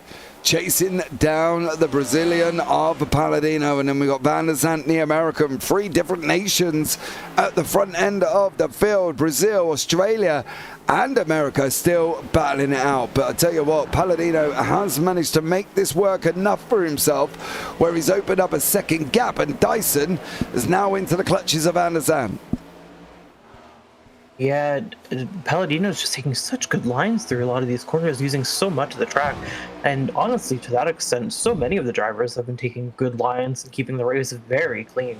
The few cautions we've had, we had the turn 1 incident, but other than that, it's all just been the automated system catching things. Yeah, it definitely has. Palladino now, though, is coming into my favorite area. Oh, there's Damaris. He's moving out the way. Great job for you. Unfortunately, Damaris, you have got 2 others coming in behind you. What are we going to do? What are we going to do? Oh, he's slow. Take the inside, sir. He's giving you the door wide open. There was Damaris Hinkenbottom trying to take that, telling you to take the inside line. And that, he's hit the wall as well. I don't know if there was not enough communication between Hinkenbottom there and Dyson, but Dyson wasn't getting the fact that that, that Hinkenbottom was leaving that inside line wide open there on that back pass. Yeah, I wonder if Dyson's also starting to lose the tires a little bit. You can see the car sliding around underneath of him. Everybody's pit, it looks like on lap 28, it looks like Adam Benfield's in the pit right now. He just pit for tires. But yeah, at this stage, I wouldn't be surprised if people are starting to lose the car under them, and it looks like Dyson's just pushing a little too hard and not adjusting for it. Yeah, well, we are going to have a look at Corey Harville here. What have you been up to as well? Is this a site of so many incidents? Got a funny feeling it's going to be another one, and he has bounced the curb and around he goes. Oh! Ooh. And then Wayne Grass comes in and gives him a good old level just for good health here. But we'll get this back to live pictures because we have got a battle between Van der Zandt and Dyson. The battle for second and third. Dyson's really looking not comfortable at the moment. He's lost 3 seconds over the last couple of laps to Palladino in front. Dyson having a panic maybe? Maybe a little bit, especially with Van der Zandt being so close behind him. And at this point, Van der Zandt's probably just going to give him the hurry up. I think he might be feeling like he's being slowed down a little bit here. Yeah, how further can they let Pedro Palladino get away before they think about just kind of not racing each other? Do you know what I mean? Like, you could turn around to the guy in front and say, look, dude, I'm not going to race you. Let's just go and get him. Let's go and get Pedro. Let's go and get, up to Palladino. Let's close this gap. At the moment, we're fighting, we're losing. Dyson and Van der Zandt have both lost about 3.5 seconds. It's coming down a lot, of course, but Palladino is going through the chicane. It looks like he's been held up here as well. That's Wayne Grass on the right-hand side. He's going to allow Palladino through. It's come down about half a second here. But surely Van der Zandt and Dyson have got to stop this to get moving forward. I mean, ideally, yes, but they're not. It's not a team game right now. You really just need the points for yourself, so I wouldn't be surprised if they just keep fighting all the way to the end. You're thinking more of like a team. We've seen some questionable team plays, but this isn't one of them. No, I'm just thinking that, surely working together, gaining time on Palladino is better than fighting. Ideally, yes, but that would require Dyson to be willing to give up a position. Would he? Are we saying then Van der Zandt is quicker than Dyson? At the moment, yes, and it could very well be that Van der Zandt's just adjusting to his tires better. It could be that Dyson's just in that mindset where you start to lose somebody and you question, why am I losing them? I don't understand where I'm losing that time, and you just get in your own head and start losing more time. Well, I can tell you the gap's now down to 2 seconds. I can also tell you as well, Palladino, Van der Zandt, and Dyson, just on the stage victories, they were all tied on 18 points. Van der Zandt took the win and third, Dyson got second, and Palladino got third and the win. So they're all on the same points, gaining those points in that at the moment with the stage. So they're all on 18 points. So, for Dyson, that's not bad in the championship standings. He, was a little bit further back from Tanner Marty, who's not actually here. Oh, yes, he is. He's a lap down, unfortunately, and down in 14th at the moment. So, bit of an issue there with Tanner Marty clearly not loving this circuit, but then, by the sounds of it, not a lot of people do love this circuit, Rhea. Yeah, we saw that in chat earlier, that nobody's really happy to be here, but like we said, you're not going to love every track. You're just going to have to put your head down and do your best. And a lot of the drivers here have been showing us more than what a lot of drivers would be capable of at a track like this. Yeah, absolutely. Do you know what, though, as well? I'd be interested to know what would be the full length circuit. I'm just doing some investigating at the moment. What would be the 100% of this? You mean lap-wise? Yeah. Let me find out. I'm just trying to have a look and see within the session if I can see the lap count. I can't see the lap count, unfortunately, but we'll find that out as well and see what the 100% are going to have to do tomorrow night here with Van der Zandt chasing down Dyson. 18 to go now. Palladino's starting to get out a little bit as well. 1.6 out in front here. So it would be 109 laps. Each lap is 2.32 miles long. It totals out to a 248.52 mile race. Yeah. 109 laps. Correct. Ouch. Okay, excuse me for the brief stutter as well. I've just noticed that OBS was stuttering quite badly down to 15 FPS. It does sort itself out. Bear with me here, trying to deal with it, but it will come back to itself very, very shortly there. So apologies for that brief little stutter. OBS just all of a sudden. Nick Isaacs, 109 laps. Yeah, there we go. Ouch. Yeah, hey, at least your microphone's not muting itself anymore. Yeah, that's a good thing. I'm keeping my hands, though. The thing with that is I'm keeping my hands well away from any form of buttons that could affect my mic. You were hitting buttons about that. I thought your microphone was just giving up. No, I did wonder whether or not my Stream Deck was giving up as well, because it kept... That was another philosophy, was every time I looked down, my mic was muted on my Stream Deck, and I was like... Is it that? Palladino's made a mistake. Palladino has made a mistake, and he's dropped 3 seconds.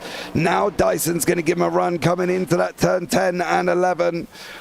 Oh, Palladino's going to go on a defensive. He's going to miss it. He's going to miss it.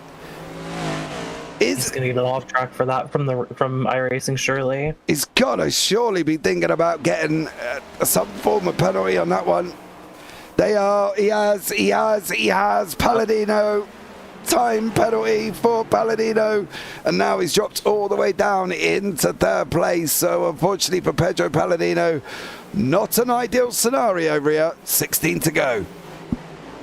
Yeah, you really don't want that to happen this late in the race, and I think we're going to be going for the rest of the race. I think it looks like people are going to try and push on those older sets of tires. The last person to have taken tires was Adam Benfield on lap 45. Actually, Lucas Hoisman took tires on lap 46. He's currently running in 8th, so it's maybe not a bad call, but when you're running that high, if the others around you don't, it's not a good call either. Come on, you wouldn't go for tyres now, surely, from Van der Zandt's situation. He's not going to want to be looking at running in for tyres with 16 to go. You know, there's not enough laps. No, definitely not. So him and Dyson are just going to run with what they've got at the moment. There is a back marker there in front of us. Oh, it looked like Van der Zandt looks so much quicker through that chicane, and that is Jason Taylor in front of us, one of the contenders in the championship, of course. Oh, no, that's Jedi. Oh, yeah, Jedi Taylor. I'm going to presume that's the same person. Oh. Yeah, there we go. I was just about to say, I'm showing him on the lead lap, but that surely can't be right. Yeah, he's just... Van der Zandt. He's really... Van der Zandt. Not this time. Van der Zandt's looking racy as well. Yeah, he really is. Gitter's into the pits. Gitter has gone into the pits here, and he's gone in for another stop towards the end. I don't know if you would. I really don't know if you would. In his position, it makes a little bit more sense. He's got a bit of a bigger gap around him. He's going to drop some positions, but he clearly thinks he might be able to make that back. He's already coming back out, so he'll probably have about... He's dropped down to 10th. I don't think he's going to drop to 11th. They'll probably have about a 7-8 second gap between him and the car in front. Yeah, well, let's see what Patrick Gitter can do here as well, whether or not he can get that car back up through that grid. He is in the top 10, so I presume on that one that's a bit of a, not too much of a dramatic loss. No, and like I said, with the gaps around him, a bit of a smarter move. He might be able to make it all the way back up to 7th and overtake Lucas Hoitzman, because the gap there, they're all quite close from Gitter to all the way up to Hoitzman, aside from the gap between Benfield. But it's with new tires going against somebody who's got quite old tires, lap 28. It's not going to be that insane. It's not going to be that crazy to make the move. Yeah, I think they've got to be looking at going for it. We have had Damaris, looks like he may have made a bit of an error. I'll have a quick look and see if this was all on his own in that 00. It was. He was a couple of laps down. He is coming into 10 and 11. Just completely misses it, and that's about it on that one for Higginbottom. And on he goes once more. They have spread out now. Let's keep an eye on what Gitter can do. This number 21 Chevy chasing down Benefield, who is literally less than a second. Gitter's just been in the pits though, Rhea, as well. Tyre's going to play a massive part. Yeah, absolutely. When you have fresh tires, to be fair though, Benfield's got not the oldest tires, but even still, about 7 laps difference. You'll see a little bit of a pull probably. They'll definitely help facilitate a pass for sure. Yeah. Any new tire life is better than no tire life, right? Yeah, that's for sure. The more just getting at that, Benfield doesn't really have too much wear on his tires, so he might be able to make a bit of a push to keep Gitter behind him. Yeah, maybe. We'll see what Gitter can do. Wayne Grass there sends him on the inside, says, nope, not getting involved with you. I am a back marker. I will move out the way. I'm not going to upset the commentator. Van der Zandt with Dyson there as well. Hey, you don't want to be on the RAF. Don't be on the end, because otherwise I'll get myself in trouble and I'll be sat in the steward's booth, and that's never good. I was just about to say, James will send himself straight to the steward's room. Yep. James, please come and explain your actions or your words that you chose. Do you think you could have chose better? Possibly. I don't know. Will you? Will you choose better next time? No, absolutely not. If nothing else, you're going to get honest commentary, and if somebody makes a mistake, they made a mistake, and if somebody's doing something wrong, they're going to get called out for it. So, honest commentary here on the JPB YouTube channel. Unfortunately, this is me. But the important thing is you're not biased. No, I'm not. I think that's the thing. I think at the end of the day, we do this, right? This is like, Van der Zandt. Yeah, he's pushing Dyson as if he was a Hoover around the living room at the moment. And I can tell you that much. Poor old Dyson in front is, being pushed quite hard there. So Van der Zandt's not putting him, he's putting him under a lot of pressure, but he's not doing those end of race tactics, Yambles, that were mentioned earlier on, is he at the moment? But I think at the end of the day, for us as commentators, to sit at home and commentate on, well, as Zach Sweeney puts it, pretend race cars, He's not wrong. He's not wrong, but at the end of the day, you might as well enjoy it, because if you don't enjoy what you do, what is the actual point of getting out of bed in the morning? You know what I mean? I went through my thoughts. There it is, as I was saying, the tires just getting older and people needing to adjust to them. Yeah, Van der Zandt definitely struggling there as well from Zionsville, Indiana. Alex Van der Zandt is going to be pushing Dyson, I'll tell you that much. He's going to struggle. And that's the thing, everybody, as well. JPB, little book of knowledge. If you don't enjoy what you do, don't go and do it. Change it. Just say. Take the steps to change it. Maybe don't make a drastic change, but take the steps to change it. Make sure you're changing it safely. Change it. Rhea there coming in with the sensible head. James is just like, listen, I'm quit tomorrow. in a very I'm in a very similar position, but I don't just quit your job. You need to make sure you have income and doing stuff safely. So take classes to get to where you want to be. No risk, no reward, Rhea. You're telling people to quit their job and stay home and sim race and commentate on sim races all day. Well, I did. Yes. You know what I mean? But you own the company. Yes, I do, and I did, and that's exactly what I did. That was led by my wife as well. How many husbands walk home and their wife goes, "Are you going to quit your job or what?" I'm like, Yeah. "Oh, okay, darling. I will go in and do that." And that's exactly what I did. The following Monday, walked in, handed in my notice, and now I do this full-time for a living with staff, doing crazy hours and doing something I love and can just sit here and talk. So, you know what I mean? Yeah, I think it's... What time is it for you? It's like 4 or Don't, 5 in the morning? don't. It's 20 to 5. Oh my gosh. Good job I'm in my own office, isn't it? You know what I mean? Yeah. I'm looking forward to the Formula 3. Yeah, you got IGP on Sunday. We've actually got a day off on the JPB YouTube channel tomorrow. All the staff and me are off. We're all having a day off for the first Saturday in probably about 2 years. So, no, it doesn't happen. So we're all off tomorrow. But Van der Zandt, however, is not off the boil. He's trying to chase down Dyson. Yeah, he's still keeping that gap real low. They've really lost Palladino at this point. He's 6 seconds back. But yeah, Van der Zandt is really... Like, we saw him lose the car just a little bit under him, but he's been keeping it under control very well. Yeah, them last chicane curbs, though, are not doing him any favours.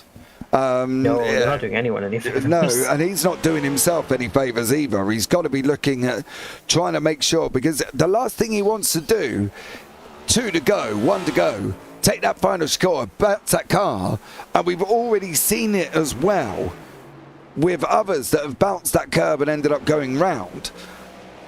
The last thing Van der Zandt wants to do is have that happen to him. Yeah, and it's definitely more of a risk this late in the race. You'll lose a ton of the spots that you just don't have any chance to make up. You'll end up getting in your own head about it. And as I've been talking about, the tires are going to be in a much worse place, and they'll really want to do that to you. They'll really be happy to get loose. Yeah, they will. So it's all about Dyson. It's all about Van der Zandt. There is Lachlan and Gitter as well. Gitter is closing in onto the back of Benefiel. You can see him in front, just gone through on the left-hand side of your screen. So that gap is coming down. We're trying to keep an eye on that lead and these guys as well. We want to make sure that we don't miss. If there is an overtake going up front, we don't want to be missing it. It looked like Lachlan's also made an error because he just lost places to Gitter and Benefiel there as well. So maybe Lachlan might have got an error and unfortunately did lose both places. Or, oh yeah, he got it a little bit wrong coming out the final chicane. There goes one. That was Benefiel. Point that out. Yeah. What did he do here? He just gets a little bit loose on the way out as well, and unfortunately loses another position. Heitman's into the pits. 8 to go. Heitman's into the pits. He's stopped, he splashed and dashed basically, and is back out again. But Van der Zandt still closing in on Dyson. 3 attempts here as well. Thank you for broadcasting a great race tonight, boys. Thank you, James and Rhea, for the wonderful commentary tonight. It wouldn't have been enjoyable without you. Oh. There we go. Oh. As JPB's newest commentator, that makes me feel so nice. Yeah. It definitely does, because you know you're doing something right. Van der Zandt in the final chicane. Oh, Dyson's going to come back at him. He's going to come back at him. He's got to look underneath him. Surely he's got to look underneath him. He's got the inside. Yeah. Oh, Dyson and Van der Zandt here. They're throwing literally everything at each other. Just couldn't hold on to it. No, he made that move though. He went for it, didn't he, Van der Zandt? And he thought he could be able to get it. He's only got 7 laps now to get this going. So for Van der Zandt, it's going to be tough even if he gets in front of Dyson to be able to move away from him. Because Dyson has clearly got pace, and they're both round about the same situation with pit stops. They've both pitted on 28. That's their last time. So both of these have got to be a little bit more Bambi on ice than they are tyres on a road circuit, right? I'm not going to lie. They've got to be a little bit slippery at this point.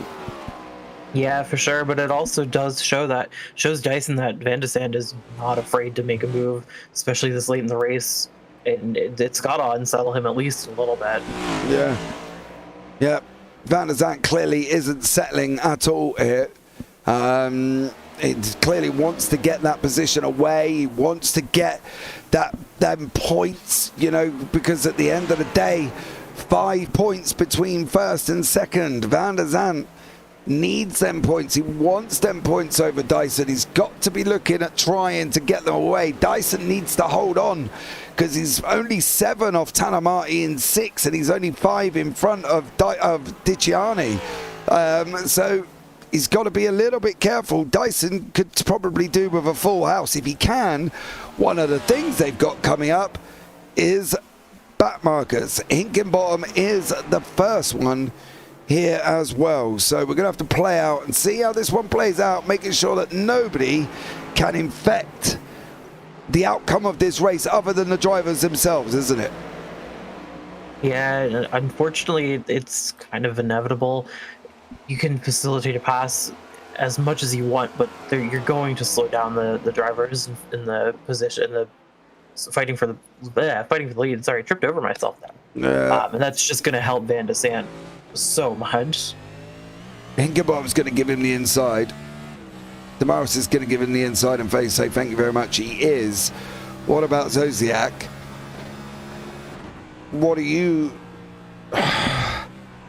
Oh, they're coming. Even no! Oh. Spun him out. Yeah, Van de Zande's there now. Van de Zande's alongside us. Oh, they're going to be side by side. Round turn 3 they go. Dyson on the left, Van de Zande on the right. Oh, Van de Zande's going to try and come back at him. You can't give up. You can't get out. Run him too wide. Oh, Jimmy through the inside. Yeah, cut back. Oh, Van de Zande got him. I think that finishes the move. I don't think there's much response. He's going in. Is they done? This ain't finished. They're leaning on each other around now, turn 9. Look at this. What is Van de Zande? This is how you finish a race. Yeah, absolutely. And the thing is, Dyson took the inside this time. Van de Zande's surely going to have to run out. Oh, he's put the power down. He's got round. No. Alex Van de Zande. Oh. He just killed it in one go. Yep. That's unfortunately the end of that battle. Thankfully for Van de Zande, he's still got enough of a gap between him and Palladino, but that's the end of that battle. Oh. Gutted. I was loving that as well. Right, let's have a look and see what happened to Kevin Zodiac here. I think he got a little bit of a help from Dyson. There was a spark come up there as well, but I'm not going to lie. From Zodiac's point of view, he was very, very slow going through that chicane. Yeah. So, yeah.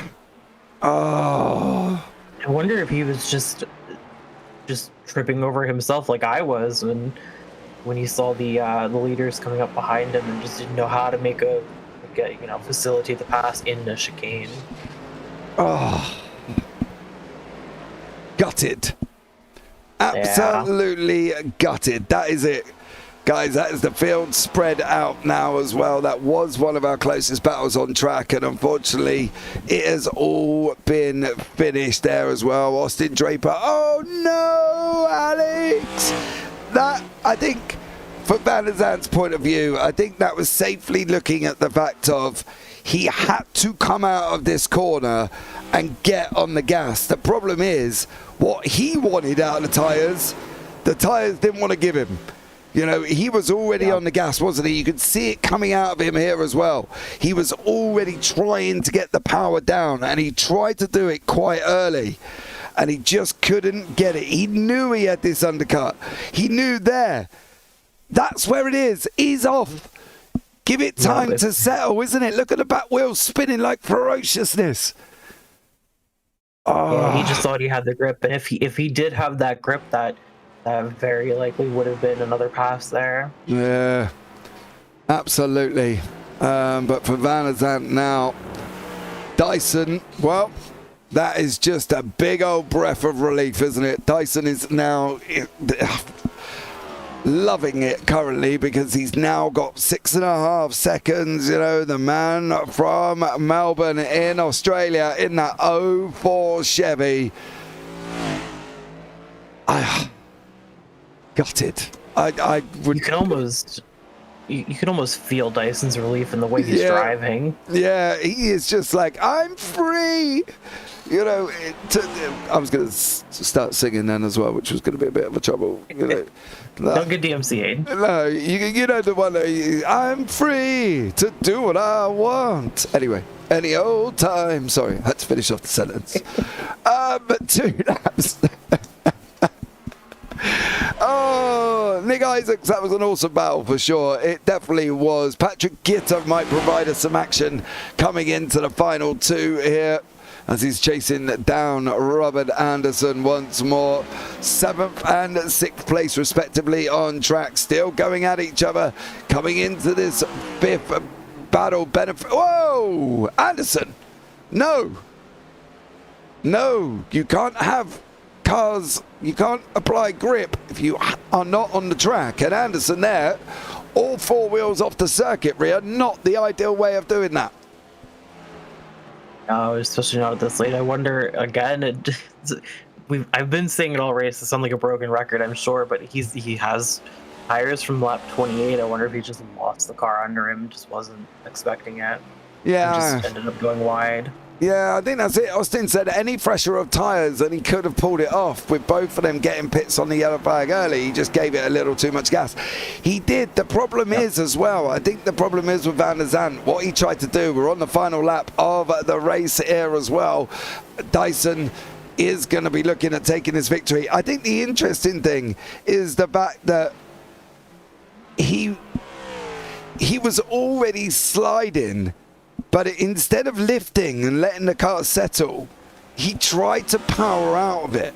And when he did power out of it, he ended up spinning it. So it was a tough one because you can see why he spun it, but you just kind of just needed to lift a little bit, let the car settle back down again before applying. And he I don't know if he just trying to kind of power out of it or what, but he yeah, for Van der Zandt it didn't quite work out. Yeah, I think it was just a case of he knew he had to get the power down, because if he didn't, he wasn't going to make that gap, and he just wasn't really aware of how far his car had already gone out. Yeah, definitely here, but it is Andrew Dyson into the final chicane. He's going to be coming through here. He's going to take this checkered. He's going to take the win. Dyson does come through. Stellar job from Andrew Dyson. Takes the victory. 67 laps at the roval.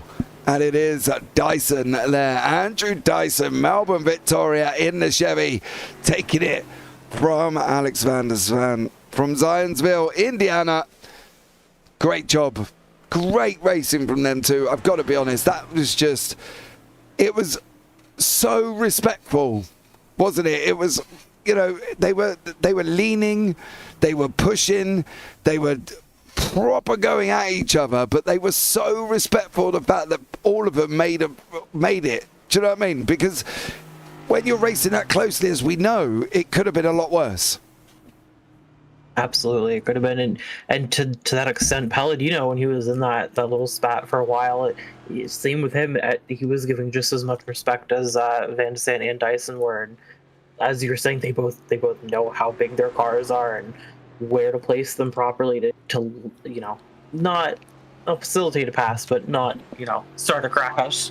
Yeah, exactly. Hoytsma will come over the line in 16th, will be the last one here as well. Let's get some people into the waiting room ready for a chat as we look at talking to your winner and your second place man. I can't quite find the other individual I would like to have a chat with, but let's bring you up the results here as well of this race, and what a race it has been.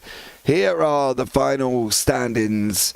Andrew Dyson out in front, Alex van der Zan in second place, Pedro Palladino in third, Matt Dicciani in fourth, Adam Benefiel in fifth. Then we got Patrick Gidder in sixth, Robert Anderson in seventh, Derek Heitman in eighth, Lachlan Quigio in ninth, Kevin Zosiak in 10th, Daniela Coelho in 11th,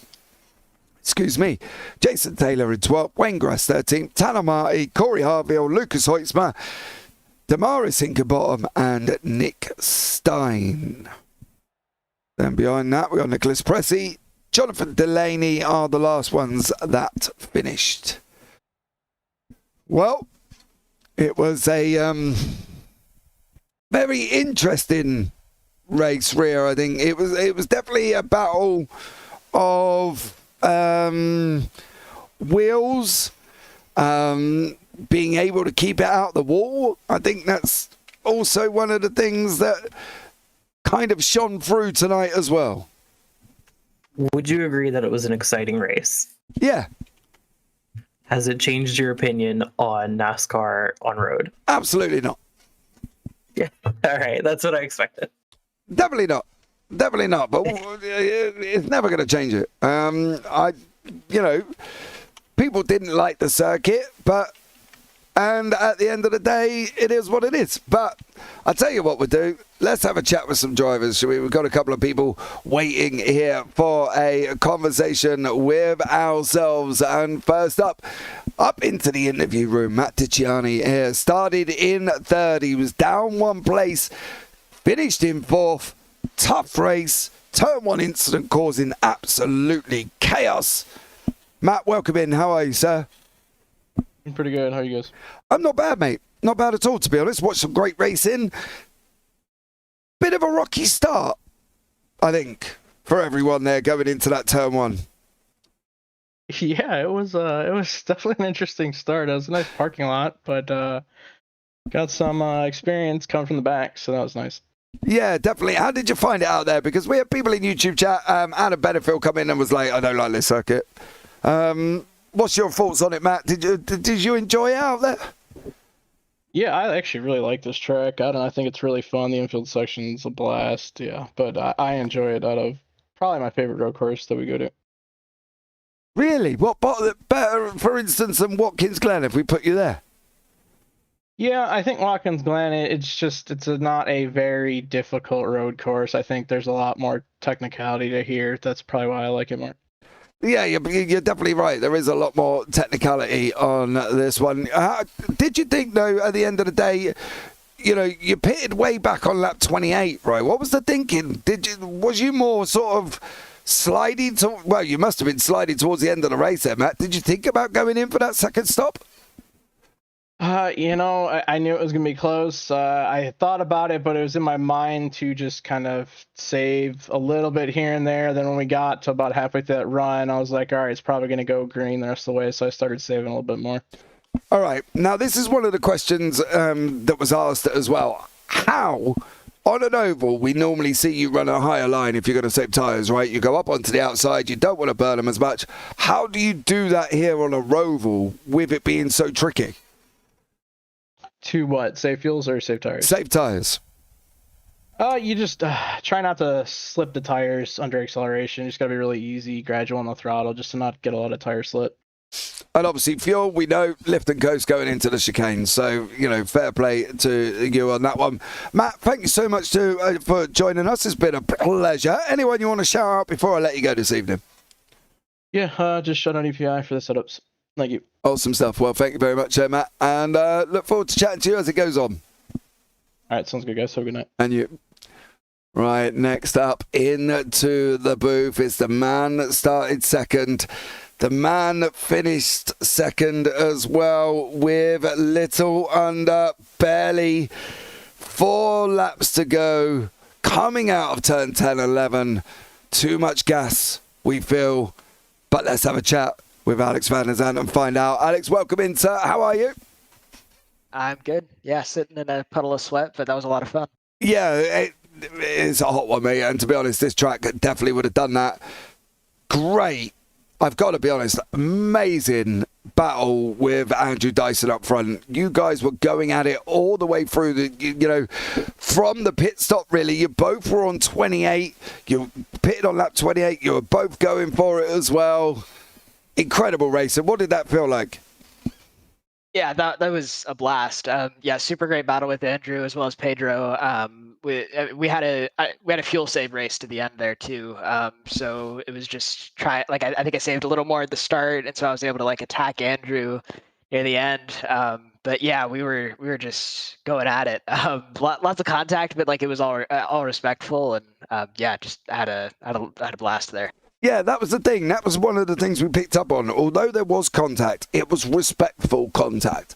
It wasn't like a mad left hip check where you purposely were trying to put him off into the wall, and that was the thing. That's what racing's about, right? That's how you could do it. Yeah, just a little bump here and there. Yeah, we just got to the end. The way you have to set up these cars, they're just awful over some of these curbs, and so at the chicanes you see all the bouncing and stuff, and I just got a little too aggressive on the gas trying to get around on Andrew, and yeah, that was it. But fortunately saved it, and Pedro, I think he'd killed his car, so he was further back, but yeah. I think, though, to be fair, Alex, you probably would have done what anybody else would have done. You guys were coming out, you were swapping positions, the adrenaline was pumping, you were heading into turn 10 and 11. You'd just seen him manage to get through. You knew you had the undercut because he had such a tight line in 10 and 11 as well. And you went for it. And nobody can fault you for that. Yeah, no, I had to go for it there. It was probably the best opportunity to really seal the deal, because he was having to lift way more than I was into those final corners, just to save the gas. So I would have been able to gap him there, hopefully, and then just run away with it and manage that gap. But yeah, so had to go for it. Didn't work out, but now I'm it's a lot more prepared for tomorrow. Yeah, absolutely. Well, Alex, thank you so much for joining us. Anyone you want to shout out before we let you go? Yeah, a big thanks to all the guys at Apex for bringing me on partway through the season. Jason has been a great help, especially last week at the plate tracks. Thanks to the guys at Triad, Jeffrey Souza for Jeffrey Souza and Vopsi Racing Paints for putting my paint scheme together. Awesome stuff. Well, Alex, thank you so much there, bud, and look forward to chatting to you maybe again sometime. Yeah, we'll see, hopefully. Take care. Right, now we can have a chat with the young man from Melbourne, Australia. He breathed the biggest sigh of relief of his life on lap 63 when he looked around, and unfortunately his battler, his joister, was no longer alongside him. Andrew Dyson, welcome in, sir. How are you? Hey guys, how you going? I'm good, man. Thanks. Yeah, no worries. That was a great battle, mate. You and Alex were going at it. Absolutely loved it. What was it like for you? It was good, man. It was really good. There was a lot of sort of under-over maneuvers happening, and at the same time, we were trying to save fuel to get to the end. So that kind of threw another spanner in the mix, and it kind of meant it was a bit of a Mexican standoff whenever we were side by side going towards the braking zone. It was like who's going to save fuel this time and who's not, and we pretty much both didn't. So it was pretty fun. How much did you have left when you crossed the line? I don't know how to explain it. It's like 0.6 of a litre, and I don't know how much that is in a gallon for those in that part of the world. But yeah, it wasn't much at all. Oh man, did you though? What was the thought when he went round on 63? Did you sit back and think, no, Alex, or did you sit back and think, oh? No, that was my initial thought. At first I thought, yeah, he's got a run on me. I was like, oh no. And then when he spun, I was like, oh no, because we were having a good battle. But there's always tomorrow. I'm sure he'll be right there, and we'll be having a good race again. Did you give a little bit of a sigh of relief? I did initially because I thought that he wouldn't get a run, but I didn't want to see him spin out. That's for sure. Yeah, nobody wanted to see that, and trust me, I didn't want to see it either. The battle was absolutely incredible, but well done. Congratulations on your win here this evening. Anyone you want to shout out before I let you go? Just thanks to you guys for putting on the broadcast. Thanks to 100 Cup and D for getting it all together every week, nearly every week anyway for D. For Div 2. But yeah, and a quick one to all the guys for coming out for a race tonight. Appreciate that. Awesome stuff. Well, thank you very much, Andrew, and look forward to having a chat with you again sometime. Thanks, man. See ya. Take care. Well, there you go, Ria. I think that we can safely say that we've had a great race. Has it changed my opinions of ovals on cars? NASCARs on road circuits? Absolutely not. Not a chance. But I think we can safely say that that was an epic evening of racing. Absolutely, it definitely was. Also, for anybody interested, I did the conversion real quick. He said he had 0.6 of a liter. That is 0.15 of a gallon, and these cars can hold 20 gallons or 75 liters. So they were running on fumes at the end there. Well, there you go. Ria Subra telling you all about the conversions as well. Well done. Not gonna lie, great racing. Ria, thank you again for joining me. Did you enjoy that? Oh, absolutely. That was an incredible race all around, and we gotta give a hand to the guys that were in it because they were all very clean. Yeah, absolutely.